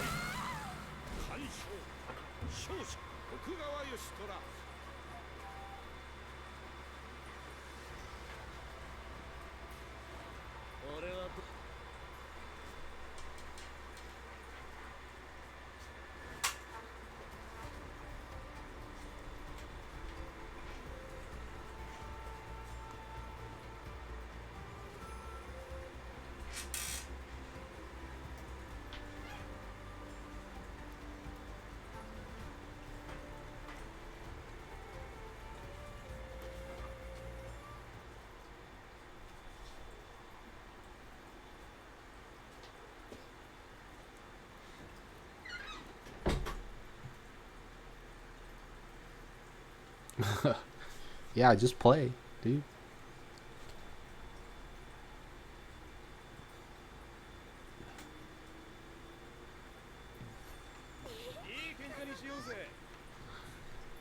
I gotta download the PC version, the costumes, the Carpet Aladdin costumes. Chef Raptor made it. It's pretty nice.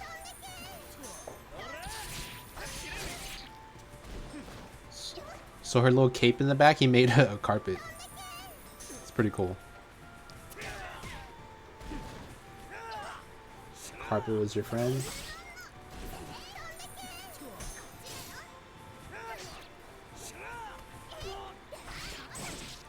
Yeah. he's friends to so many people. I normally like as nice or as kind or good of the person that you are, there's always someone that doesn't like you, right? Oh shit, that did a lot. But for Carpet, I can't think of a single word or a single person that has ever said anything negative about him.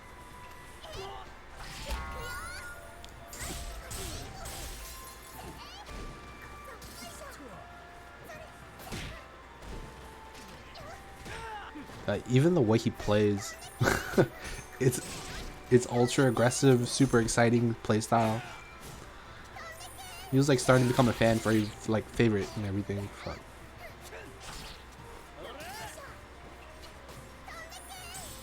Yeah. I don't know. When I watched him play, I always cheer for him. Damn, I did a lot.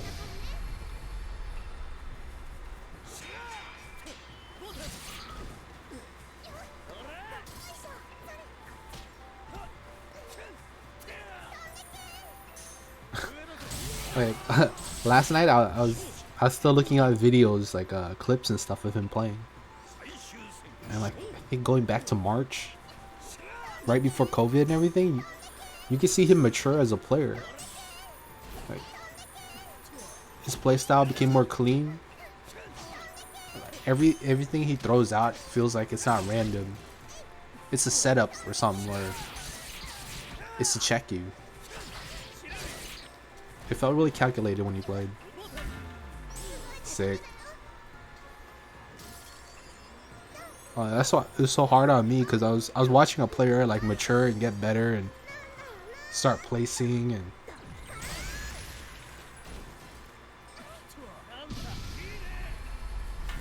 oh my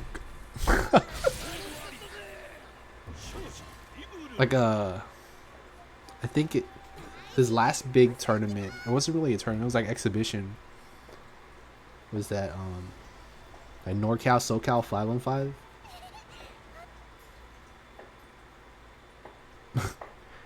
I think that 5-on-5 he did the most work out of all the guys. Like he would send me Twitter DMs like how excited he was to play, and like he loves playing team tournaments and everything.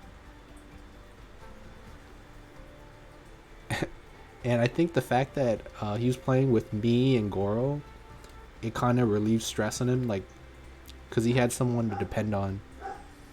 So it made him play better, because he knew that we were going to pick up the slack if he loses or something, but we didn't really need to play the way he was playing.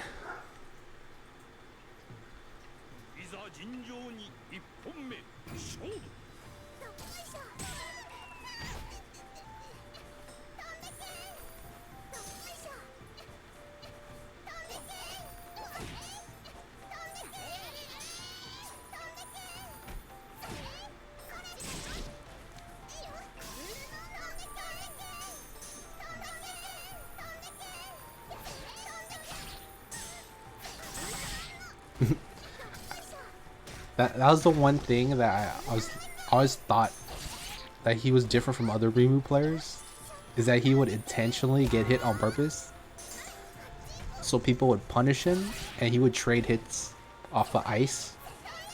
He would throw that little flower thing at the worst possible scenarios.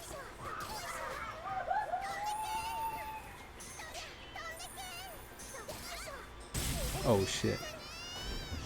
People would go to punish it, and then he would trade, and he'd do a fuckload of damage.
ひどいことする人大嫌い。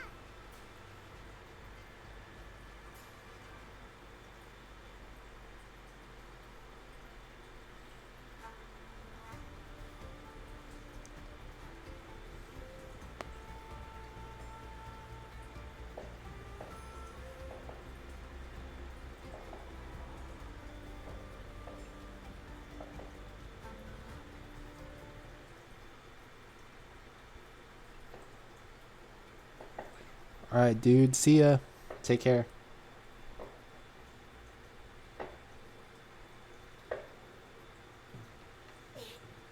いざ尋常に一本目勝負。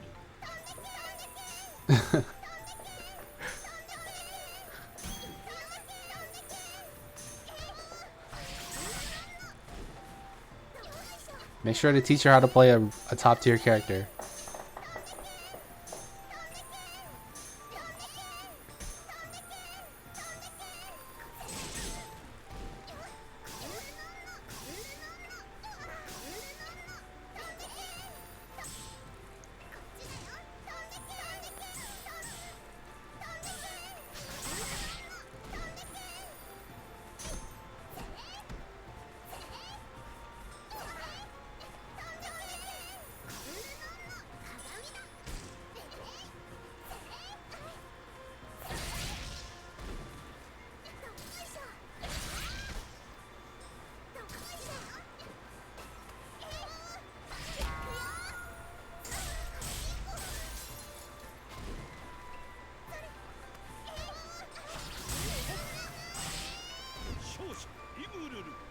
Damn, you're back in quarantine life? Apple store closed. 2本目勝負。 Ooh.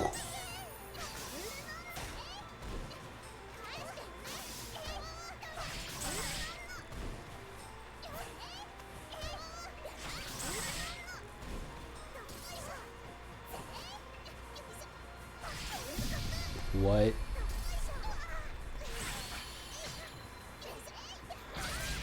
Wow, that did a lot. Holy shit.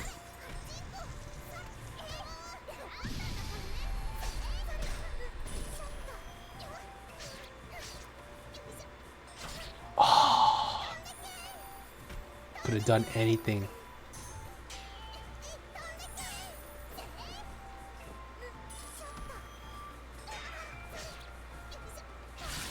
Ah, he's dead.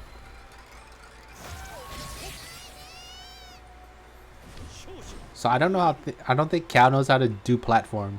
I haven't seen him done it yet.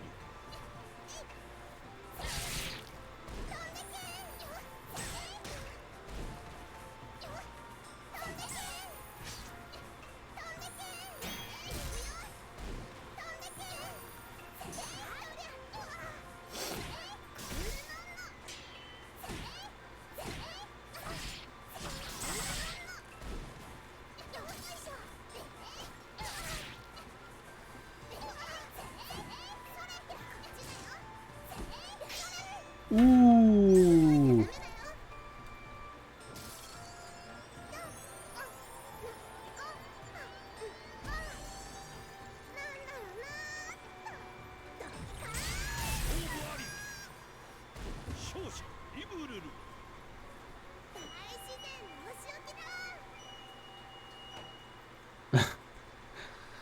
Tao has a pretty good remove, for sure.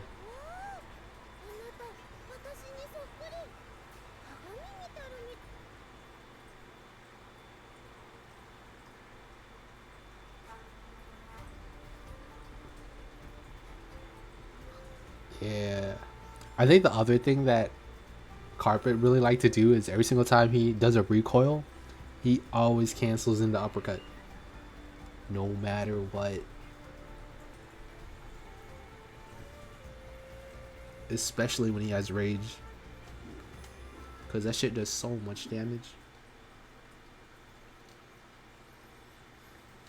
You should. The only thing it loses to is blocking.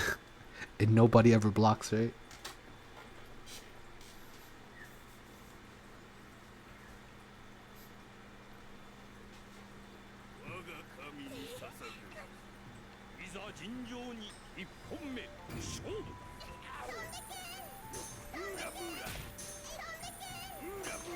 Yeah, this stage is kind of hard to see the ice. This is kind of cheating. She throws the ice. You kind of have to be paying attention to the floor. You can't really see it rolling across the ground.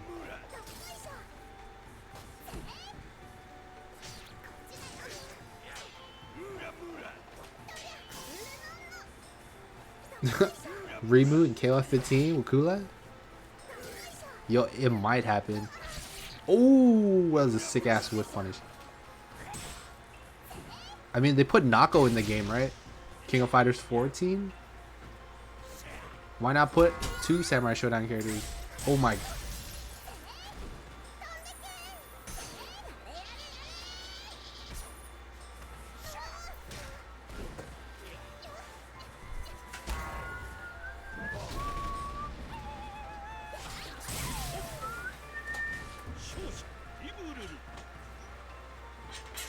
Yeah, she was in 14.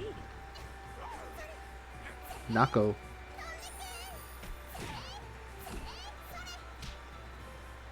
It's just no one ever plays her.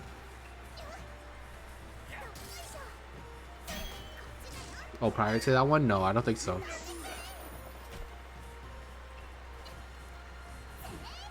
I want to say she was in CVS 2. I'm not sure though. I know Hao was in CVS 2. Even Hibiki was in CVS 2. Last Blade.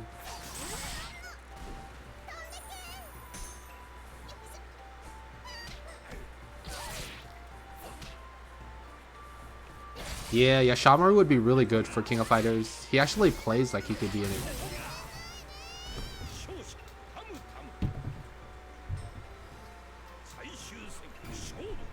Everyone playing Ryu? No. They're just playing casuals.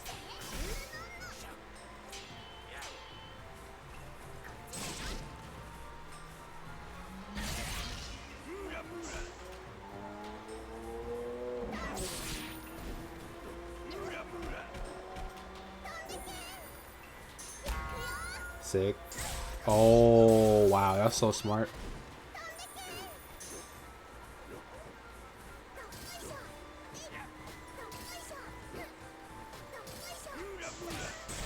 Yeah, it's gonna be really hard to pick up that weapon. Gotta land a knockdown. Oh.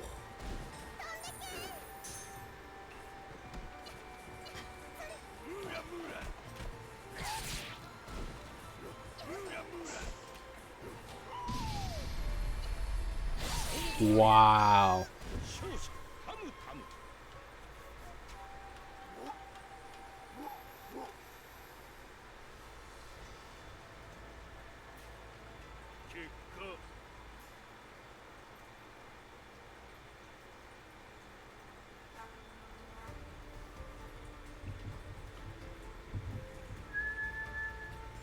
Oh, rematch.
Yeah, it sounds really hard in Puerto Rico for us.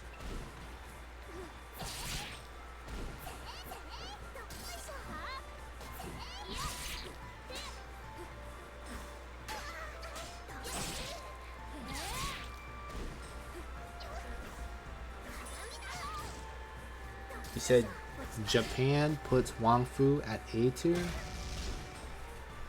Let me check out this tier list.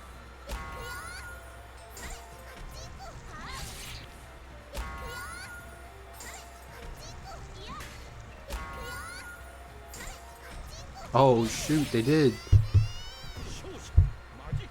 Wong Fu is ahead of Ukyo, Darlie, Genjiro, and Warden. I don't know about this.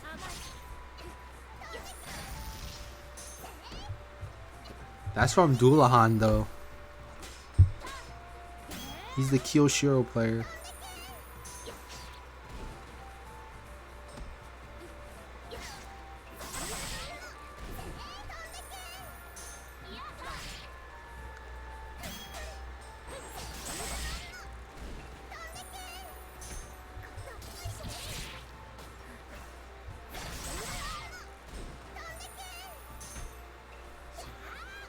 Taka also puts Wong Fu mid-high. We probably don't have enough Wong Fu players. I can't tell how good he is.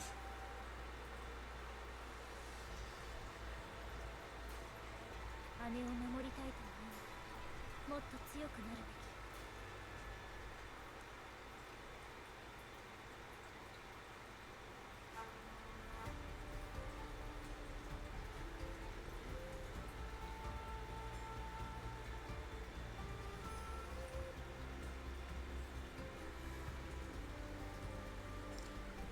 I know I was watching the Japanese streams and I saw one Wong Fu player. I don't know how good that guy is, but he's making everybody put Wong Fu in A tier.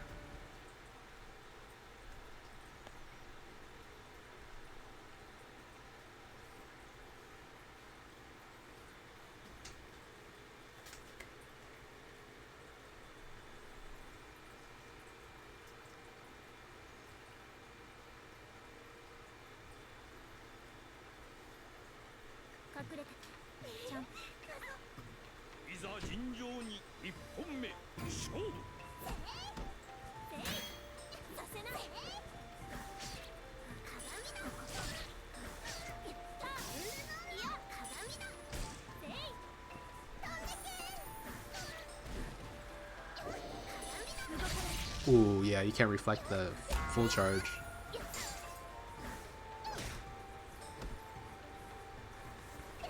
I gotta start watching the Japanese tournaments again. I know they had one last weekend.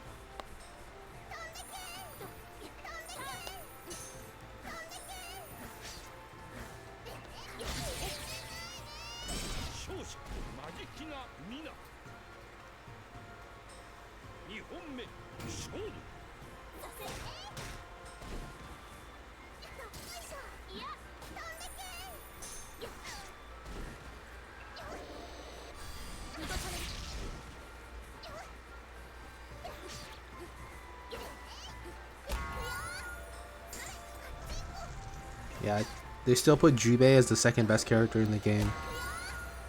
I think that's like agreed upon with everybody.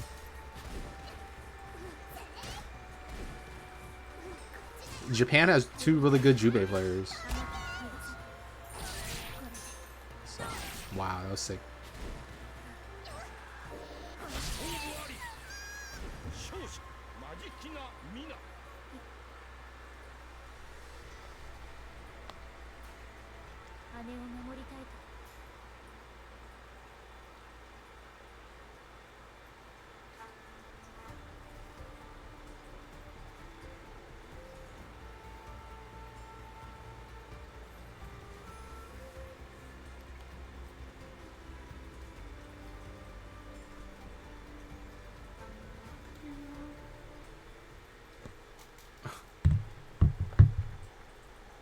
One of the few places is still open, huh?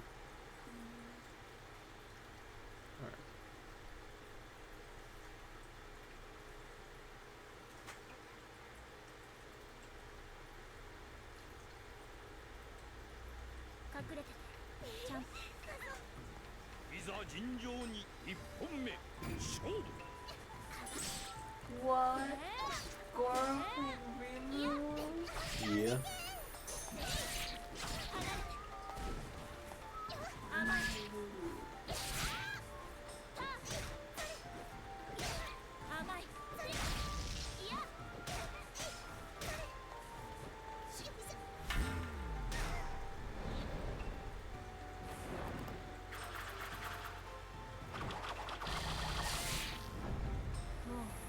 Shinde.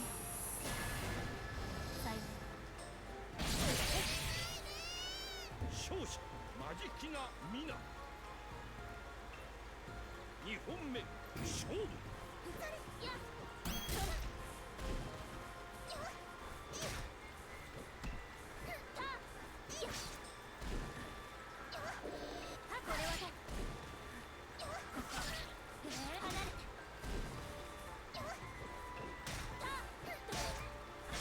Okay, hit delivery, right?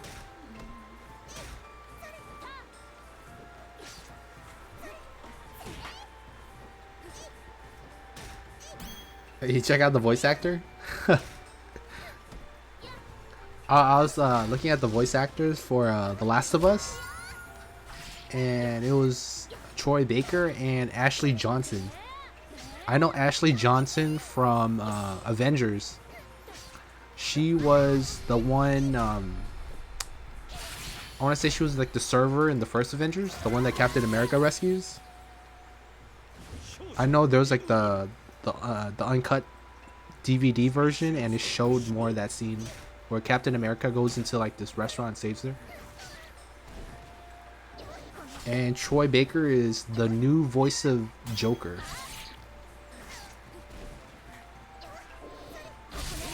But yeah, Troy Baker's pretty famous though. He does a lot of voiceovers.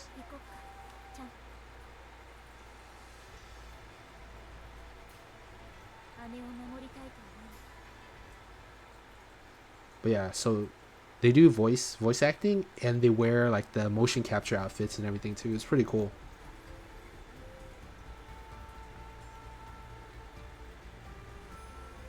Troy Baker, the range on his voice is crazy. He could sound like a maniac, and he could sound like an old guy, and he has like a southern accent sometimes. I don't know. The guy's really good at doing a bunch of different voices. Yeah, Ashley Johnson doesn't look 40.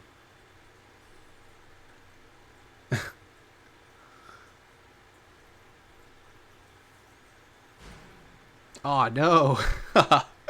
Eventually it's gonna happen. I'll remake the lobby. Oh, I guess I don't have to. It just restarted. Okay. It kicked somebody out, I think.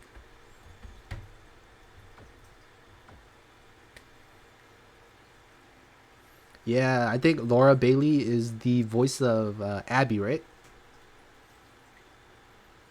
Yeah. Yeah, she did a pretty good job with that character's voice. I think when she took the role, she knew she was going to be the most hated character in the whole franchise. But she still did it. So props to her.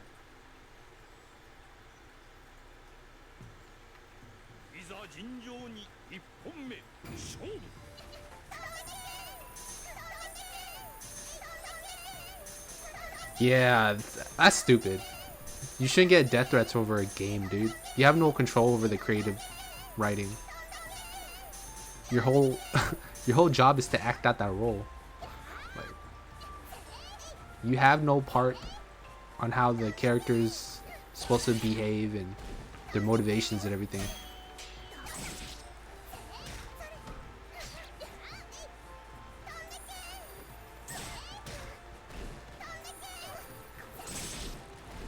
Yeah, you shouldn't threaten people. That's stupid. I mean, they did that to a bunch of, like... I want to say the one that I remembered was the guy that did the young Anakin. Not even young Anakin, even teenage Anakin. Hayden Christensen. He hated Star Wars because of all the shit he got. 2本目勝負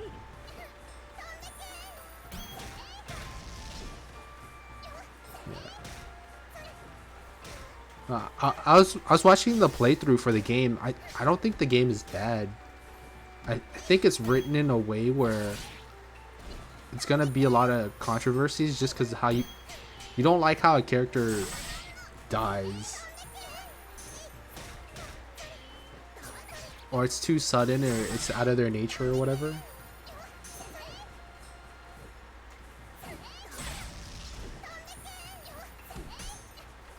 Yeah.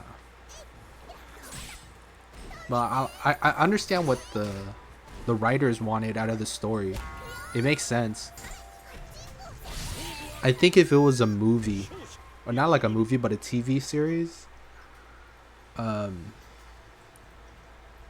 it probably would have been executed better. Or I would have executed it differently. But I understand the direction they were going for.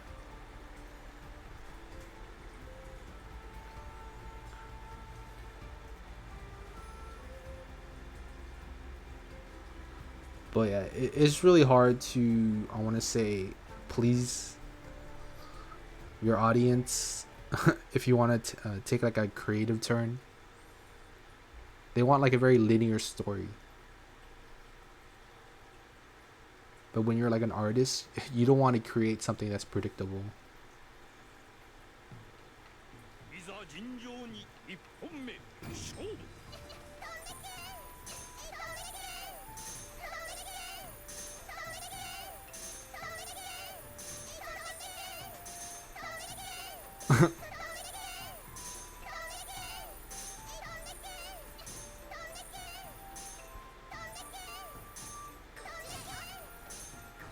Anyone get Death Stranding? It released today, right? On PC?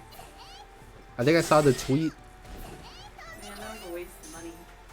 Death Stranding? You can still play it. It's very hard play, but you can still play it. I keep passing out. I know, I get dizzy watching you play it too. You love the game? See? Some people love the game. It's totally different game. Like the game that just came out today, or I want to say tomorrow, the Ghost of Tsushima. I want that game. That game looks fucking sick. Cause it's a game with like this historical context and stuff. So I'm into that shit. Damn, that was a sick ass combo. リブルル2本目勝負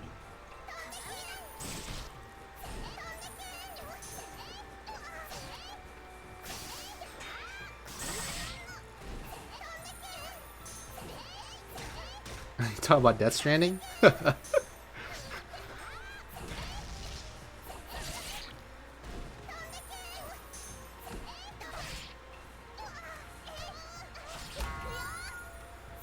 Yeah, I think. Oh shit, that was a punish. That was a clean punish. Yup. If you try to weapon flip from max range, that's gonna happen. It releases on Friday. Okay. Yeah, you can't do her weapon flip at max range. It'll hit, but they have the option to rage explosion out of it and kill you.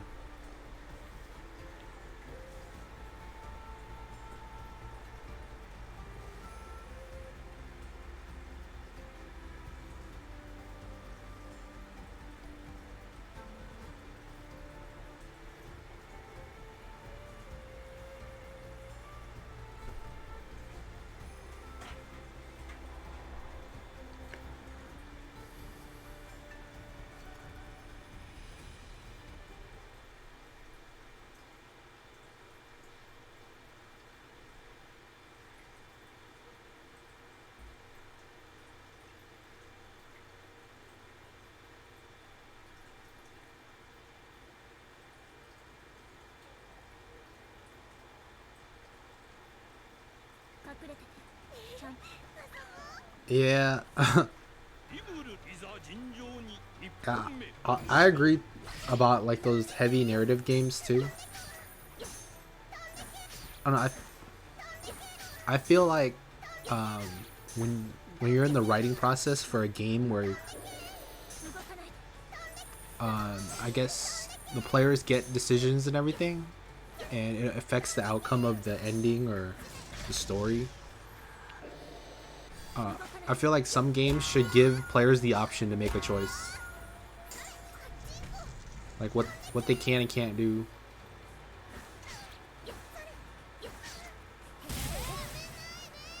勝者マジキナミナ2本目勝負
姉を守りたいと思う。もっと強くなるべき。今のままじゃずっと守られ続ける。 I don't know. I think my favorite. I think I got banned. So I think my favorite, like, heavy narrative storytelling game was probably Metal Gear Solid 3. It might have been because it came right after 2, and I thought 2 was disappointing.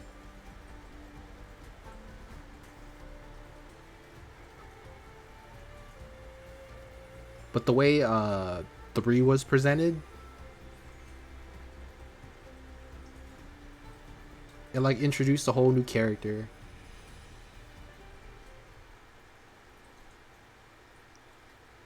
It kind of like set like a world building thing too for the Metal Gear series.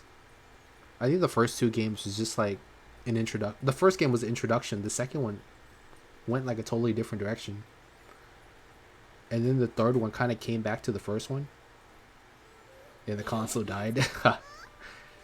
Now, Metal Gear Solid 3, there's a bunch of cool stuff. Like, I forget what the last part is when you're walking through the water. I think it's like a dream sequence when you're walking through the water. When you walk through the water for the, I want to say it's the second to last boss. You're walking through the water, going down that I want to say it's a river, but you see all the ghosts of all the people you killed. And it's not just all the people, but it's like the animals you've eaten and everything. And there's a pretty cool part. If you choose not to kill anybody in that game, which you could choose not to, when you walk down that area, there's nobody. So you could decide to let everybody live. And then there's this funny detail in the game where if you kill some character, or if you kill like a random NPC guy, and he gets eaten by like a bird or something, and you eat the bird, he'll come back as the ghost form saying, like, asking you why did you eat him. It's pretty funny. Yeah, that sequence was it's one of the last bosses in the game. I think that sequence I had a hard time because I didn't know what to do. I think you were supposed to let yourself die and then revive yourself, right?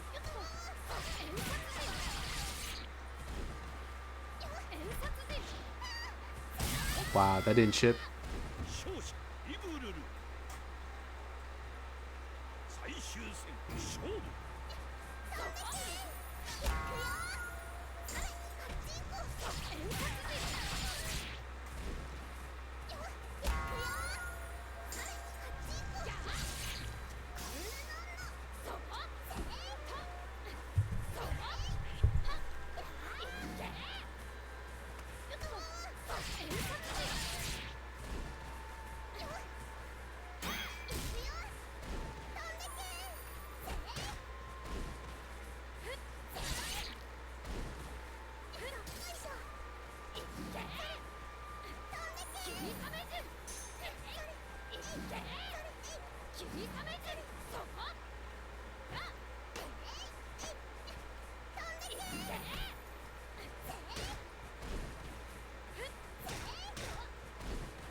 Ooh. Oh, he's dead. That's the weapon.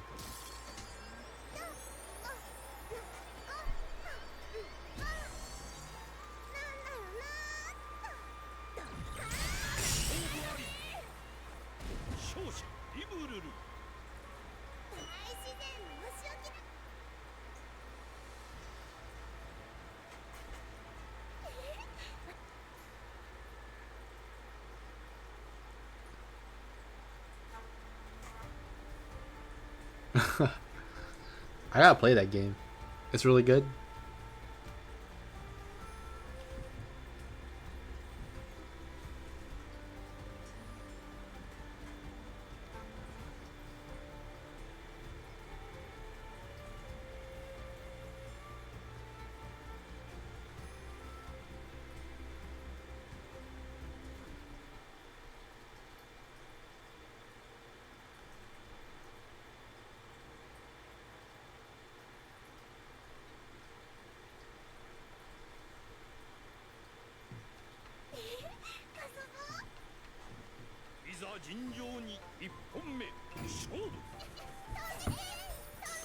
Lobby got glitched? Oh fuck. Alright. I can remake it. Don't worry.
Wow.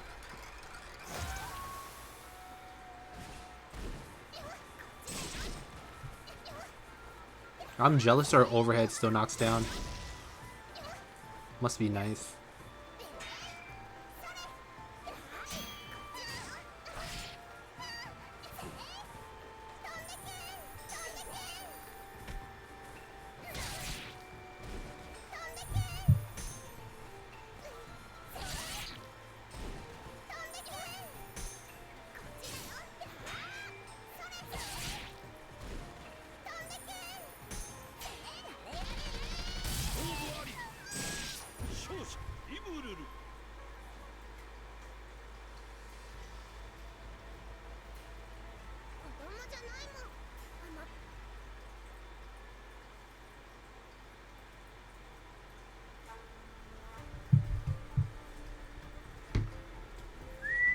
Alright, I'll remake the lobby. Yeah, I'm pretty sure it crashed. Yup, it crashed. My bad.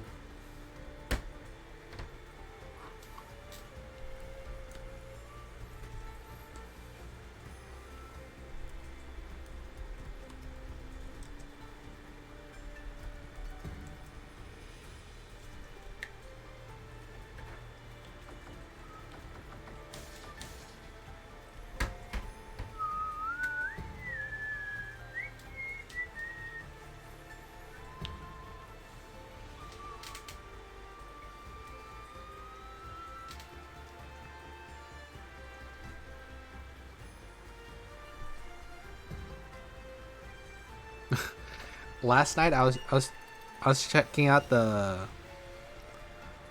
servers for Google and the servers for Microsoft Azure. Oh man, the Google one's so expensive for the same amount speed and GPU and CPU and everything. I think it's like it was almost double the price than AWS. It was like I want to say it was like $1.40 an hour.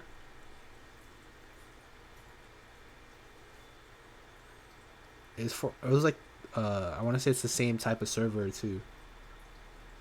I don't know why it was so expensive. They give you like a $300 credit, but I'm sure you could burn through that in like 2 months. There's like a charge for just having like storage. It's like a storage fee and it's fucking expensive.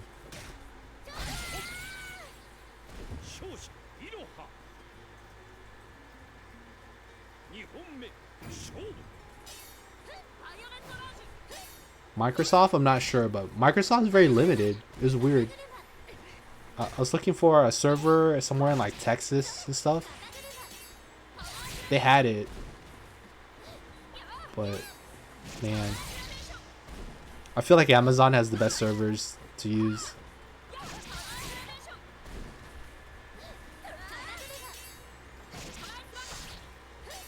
But yeah, I asked the guy that ran the Marvel tournaments how many setups he uses to run like a 32-man bracket. I think he told me he could run like a 2 or 3 hour tournament up to top 8 in like with 2 setups. I'm not sure how accurate that's gonna be. I'm sure with 2 setups we could run the tournament.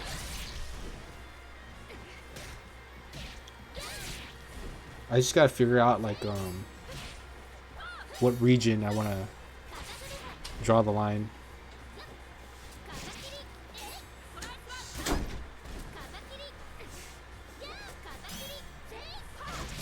Ooh.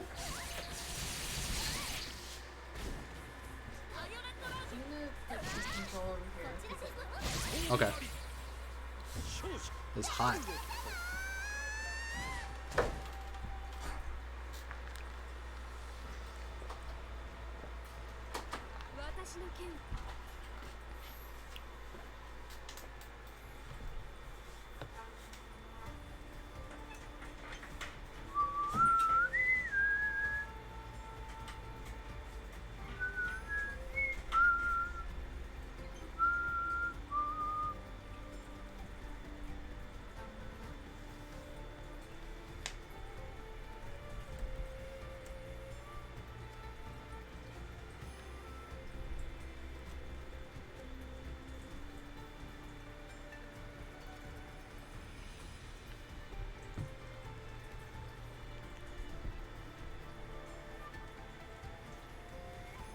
Guys from Hong Kong?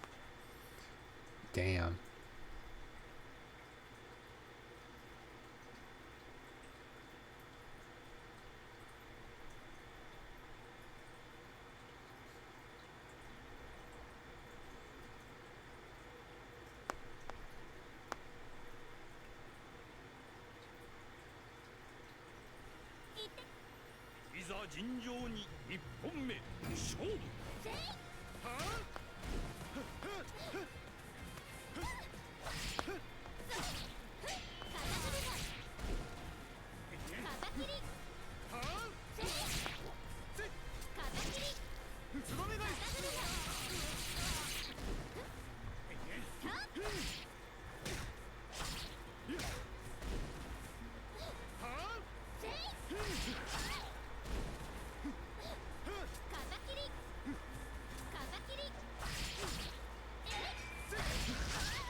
本目勝負風切り風切りそれ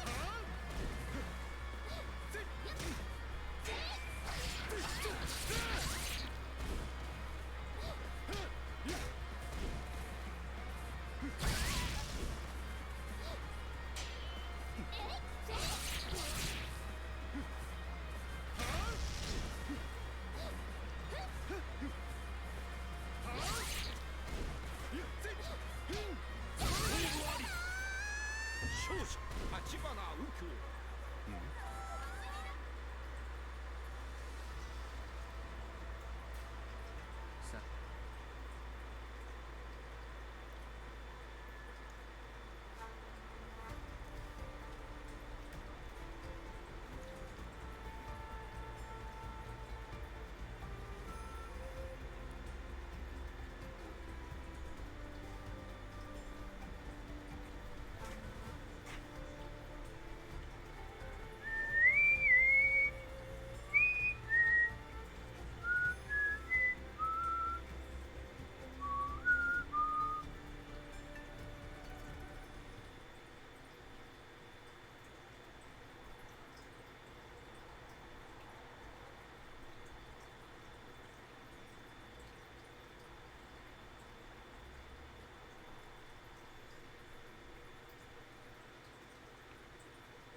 いざ尋常に一本目勝負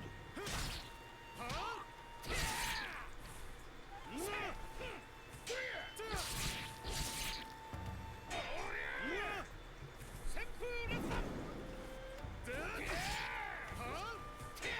つばめ返し旋風旋風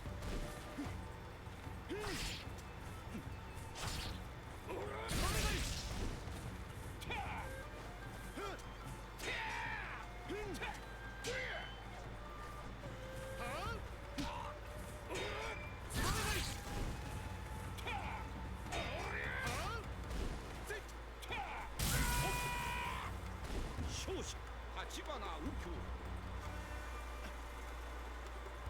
2本目勝負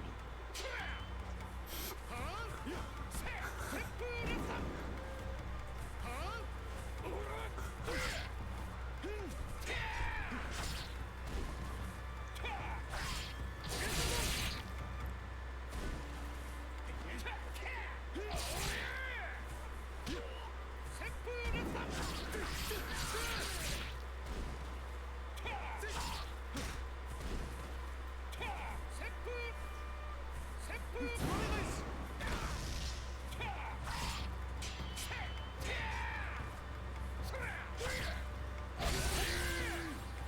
勝者青丸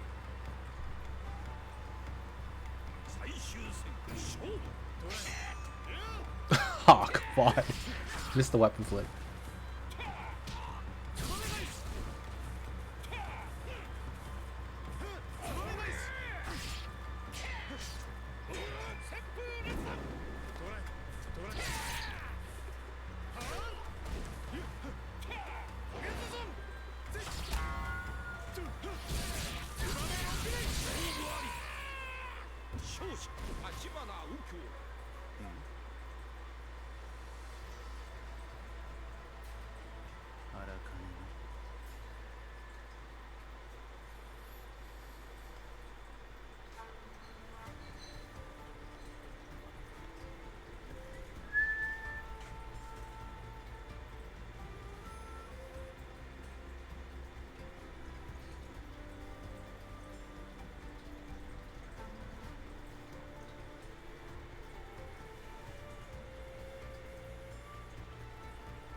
いざ尋常に一本目勝負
Oh man, this week I got like a letter last week telling me to report for jury duty. Man, I went to jury duty yesterday. I tried so hard to get excused from it. I did everything except lie. 'Cause you can't really lie to like a judge and a bunch of attorneys and stuff, cause they're just really good at telling if you're lying or not. But oh man, it's interesting. Yeah, it's like an interesting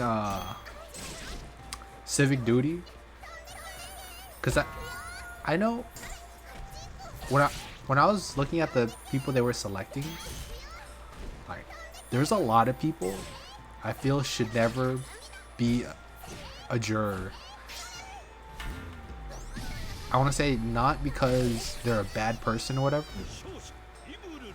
but it's more the fact that I want to say some of them lack like critical thinking skills or the ability to make informed decisions.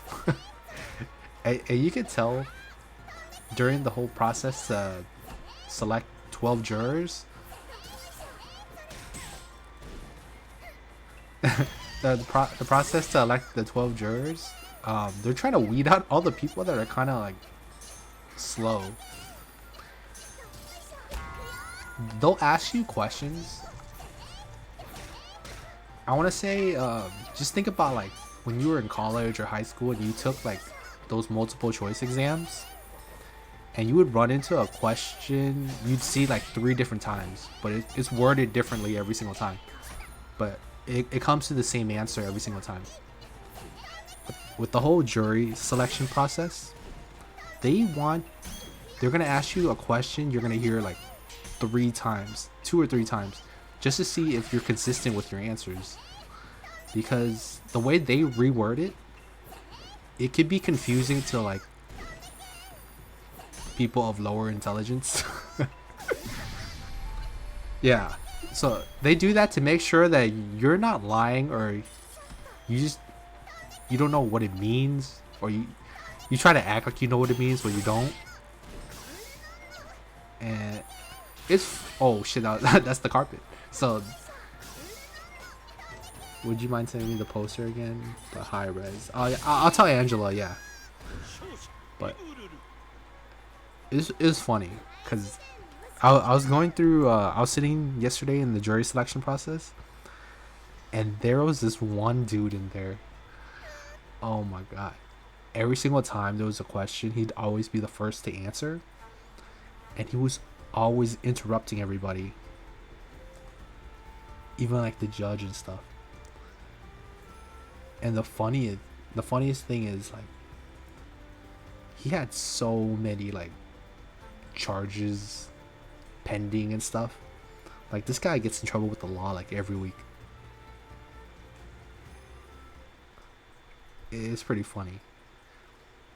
And I think it was during the process there was a assistant district attorney, and they were like asking questions. They're trying to like get a read on the jurors and seeing if they have any biases or anything, you know, any prejudices about certain groups of people or religions or way of thinking and stuff. Fucking Goro.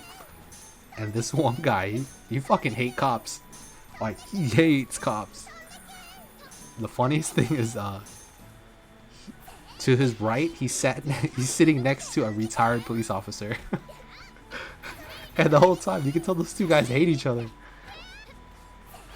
But, like, every single time he told his story, he would have some crazy excuse about, like, some conspiracy shit. Like, the government fucking him over or something, or forcing him to retire, and how his DUI was bullshit. He wasn't drunk when he was driving. There's like a bunch of funny stuff. Jury duty, it can be. It depends on how good your attention span is. Yeah. you're probably right about the whole social interaction thing. He probably hasn't had anyone to talk to for a while. Sick. But yeah, like surprise, surprise, the guy didn't get selected for obvious reasons. I think the people they selected me. I really wanted to get the fuck out of there, but I think it's because like they normally excuse people that have like disabilities, people that have like not like, you know, like mental disability, like physical disabilities. They can't sit for long hours. They don't have transportation. You have like financial burdens, or you have kids that nobody could look after. Stuff like that will get you excused. The other part that will get you excused is like if you work in a profession that deals with certain people. Like if you're a cop yourself, it's really hard to become a juror just because you have like these certain biases towards certain groups of people. Oh shit. Dead. Dang, he died to 2 weapon flips. But oh yeah, for sure. Yeah, if I was gonna cough, they would have kicked me out for sure. The funniest shit is, yeah, if you told them you were near somebody that had COVID or you knew somebody had COVID, they'll probably let you go.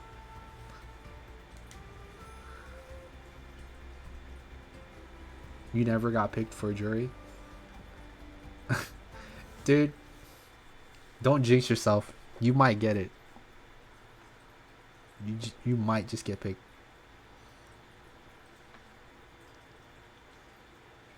But yeah, the case that I'm looking at, like, I'm not supposed to talk about, so I probably won't talk about it, but it's a pretty funny case. Once we're done with this case, I'll let you guys know. But it's not anything serious. I don't consider it a serious case. But it's very funny. It's kind of sad, but a little funny.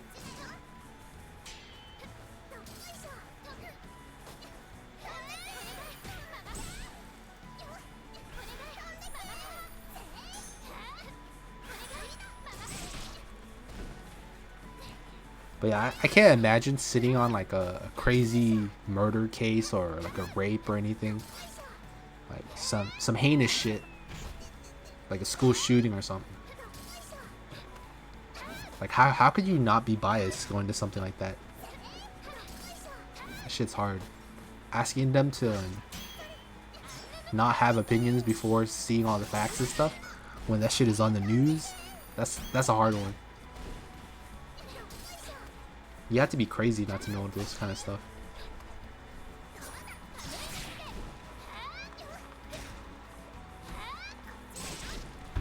Like people are like super biased now with like Twitter and stuff. Like even before a movie or a video game comes out, people already have opinions of it. It's really hard to enjoy something when everyone's just like shitting on it already, right? Oh, I didn't do shit.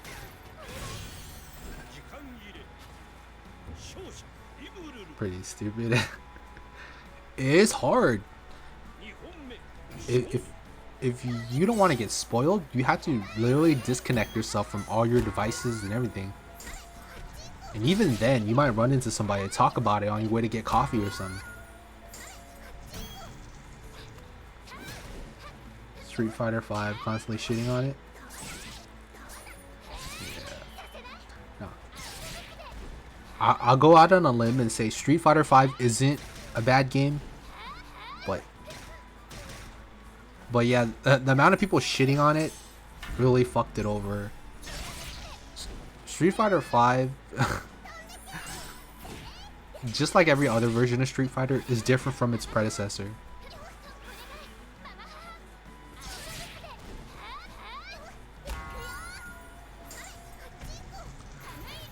You had a friend that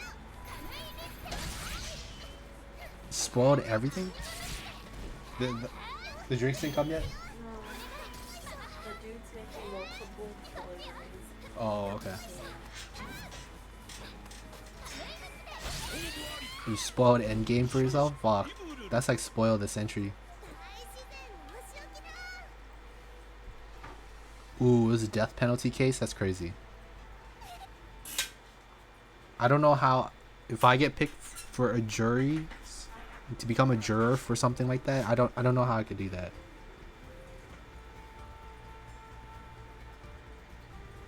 Like, it's super hard to convict somebody for something like death penalty.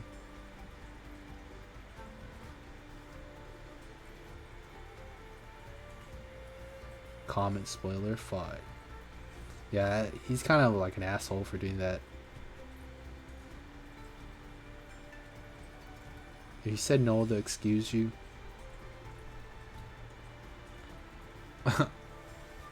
Oh, okay. So the whole thing with the death penalty, I know there's people that don't believe in the death penalty, and it's not the fact that the state gets to kill people. It's the fact that even if there's like a 1% chance or a fraction of a percent chance someone is innocent and they get put on death row, it's such a moral issue.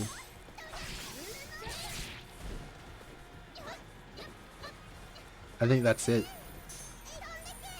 Like, it's hard to tell somebody that loses a loved one or like homicide that death penalty shouldn't exist.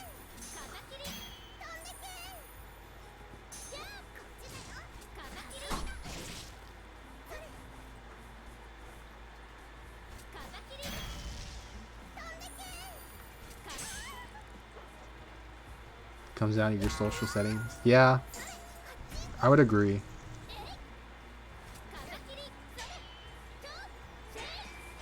I just think there's too many innocent people sitting in jail for there to be a death penalty. Ooh, that was a sick ass combo. This guy keeps rolling forward and dying.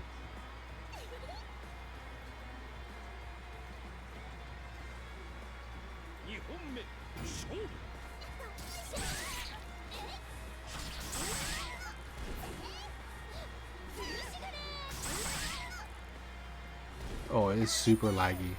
He keeps rolling forward. He's rolling forward and pushing buttons. That's why he's getting hit every time.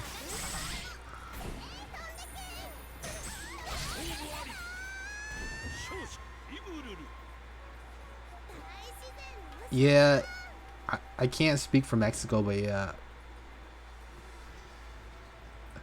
There has to be some sort of deterrent if crimes like that are being committed all the time.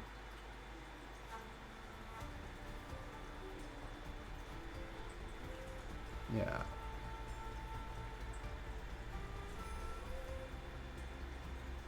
In the United States, the death penalty is state by state. So each state could vote to keep it or abolish it.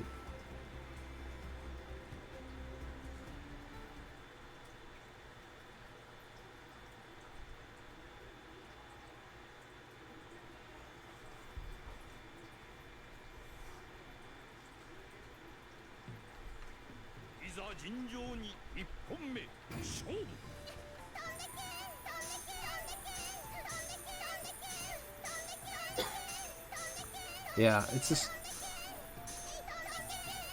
the reason why they don't give death penalty to something like kidnapping, at least in the United States from what I've learned and studied, is if you put death penalty on the table for kidnapping or rape or anything, there's nothing stopping the suspects or the criminals from killing that person because they already know they went too far. They'd rather just kill and hide the body than to release them or whatever, because they know they're getting hit with the same punishment.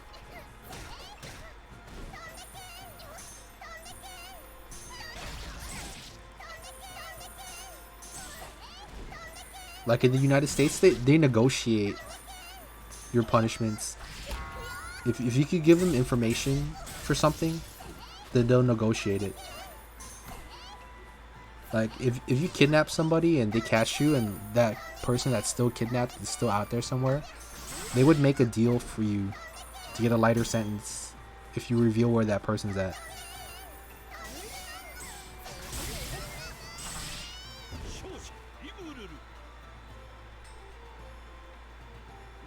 Yeah, it's crazy.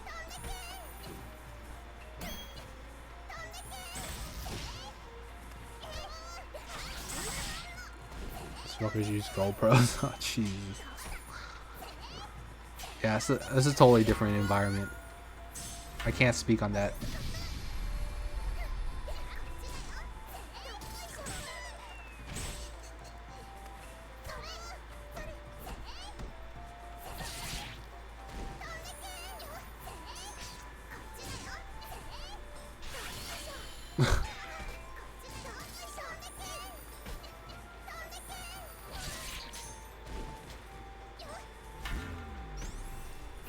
Yeah, like how you're describing it and explaining it and everything, if I were in your shoes, I'd probably be the same way too.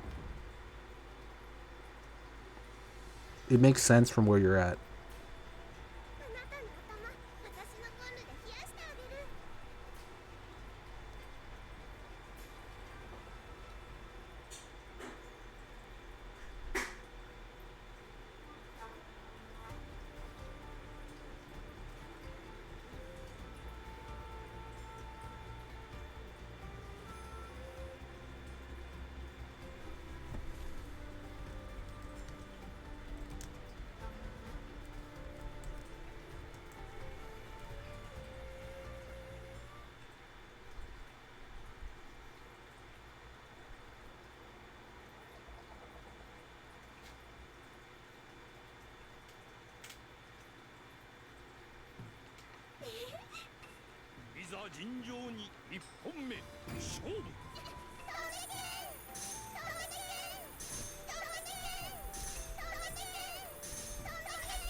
Oh yeah.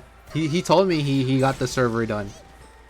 I think he needs help uploading the image file. He sent me a text, I want to say like an hour ago. I didn't respond back in time. Let me see if he responded back.